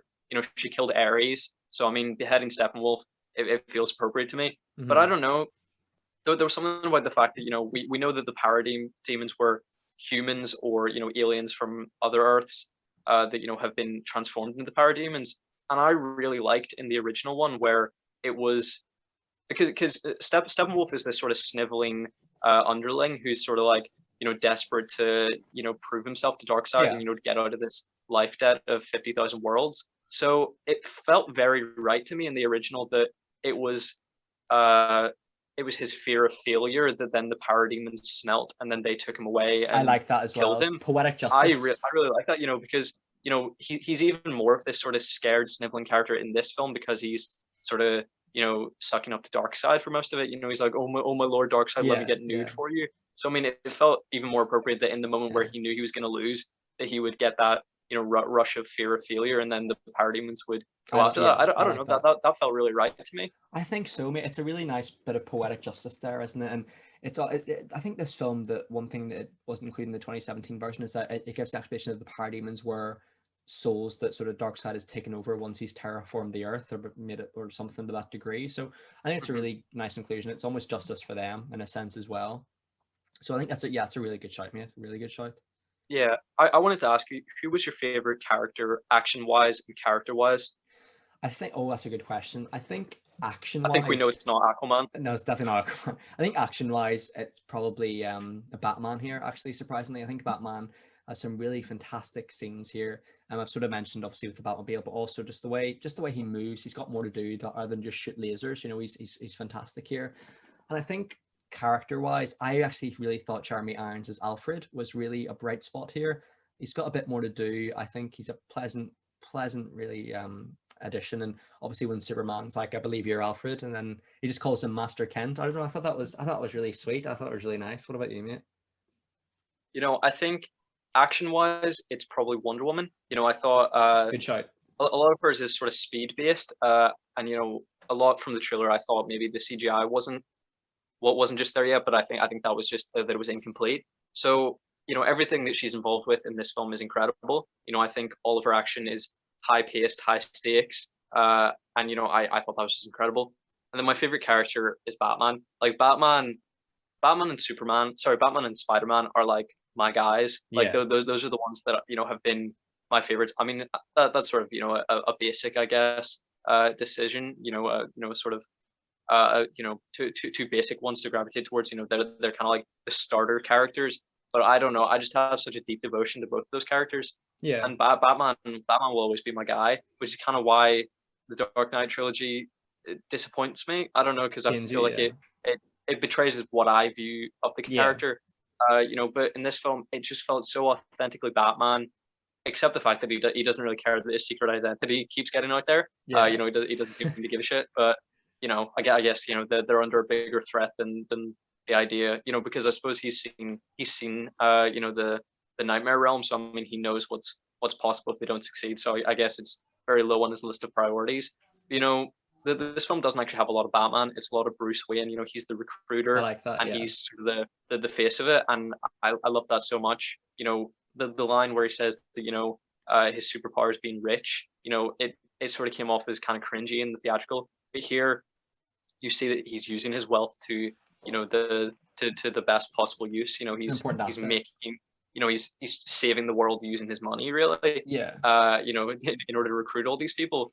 I know it showed that he had a lot more heart in than he did in Batman definitely, vs for Superman. sure. And you know, he's no longer this sort of cruel character, and the only people he kills are aliens. So to me, That's it. he was my favorite character in this. Yeah, I think they really did Batman justice here. I think he's far better than he was in the portrayal in the previous films. And yeah, I think, you know, they are Spider-Man and Batman are classic characters, but they're classics for a reason. You know, they are the two most popular for a reason. You know what I mean? And I think Ben Affleck did a wonderful job here, and Snyder should be proud. To be honest, do you have anything else to say, mate, or do you want to hop into ratings? I'd like to go into ratings. Yeah. Dude, what would you give it out of 10? Well, first, may we address the as a new release? You know, I Oh mean, yes, it was made 5 years ago, but I think we should ask, massive hit or piece of shit? it's got to be a massive hit, mate, doesn't it? It blew me away, mate. My jaw was on the floor. It just surprised me. It's a classic comic book film, one of my faves of the last couple of years. So yeah, it's a massive hit, mate. What about you? I'm sensing the same. Yeah, I'm gonna, you know, probably give all my thoughts here, but you know, to sort of summarize, like 4 hours is a bloated runtime, but I think it keeps its pace a lot better than the Batman vs Superman, even in the Ultimate Edition. Agreed. You know, I think it's because the film's tone completely derails. You know, in that film when Doomsday shows up, but here because Steppenwolf and the other like ridiculous aspects of the universe are well established early on, I think it all works. The action is great. The dialogue is improved. The CGI is better, and they feel like a team. And I just thought it was loads of fun. You know, it was great to watch it unfold, and I think it's just a shame that Zack Snyder, you know, had to play every card that he had, you know, in order to get the support to get it released. Because you know, in the end, there wasn't a single surprise, and I was holding out for that cameo at the end. But you know, even though like Martian Manhunter, you know, made an appearance earlier in the film, obviously that appearance at the end wasn't going to be like, oh my god, it's Martian Manhunter. It's like, Yeah, yeah, we yeah, saw exactly. some 2 hours ago. You know, so that didn't exactly blow me in the way in that away in the way that I was hoping. You know, it's a Zack Snyder film, but it still felt like my childhood. You know, I was, you I know, love as you said, brought back to the animated series, even in a way that, you know, we sort of made that comparison with the 2017 one, and I think that was us trying to find something good about it. You know, we were yeah. saying because it's bright, it's like a cartoon, and I'm like, well, that's not really accurate, is it? Like, it's the storytelling, it's the characterizations, and this is a lot more accurate to that than that film was. I just loved it. Massive hit. Massive hit, mate. I'd have to concur. I think just it's a very unique circumstance for this type of film to be one campaigned so heavily to be released, and two to be actually be good. I just love the characterizations here. It feels like Zack Snyder's vision, but likewise, it almost feels like my vision in my head of what it would be like as well. It's just perfect. I think it's maybe not perfect, but like the characterizations are close to perfect. I just love each and every one of the cast members. All have their point to prove here. They all have a role at stake, and they're pretty much all really well cast as well. You know, I think the core three, Batman, Superman, and Wonder Woman, are all perfectly cast, and I'm really happy. It just feels like a classic Movie Mates episode, mate. I've really enjoyed this one. Be a bit longer than expected, but I don't really care. To be honest, I just enjoyed it.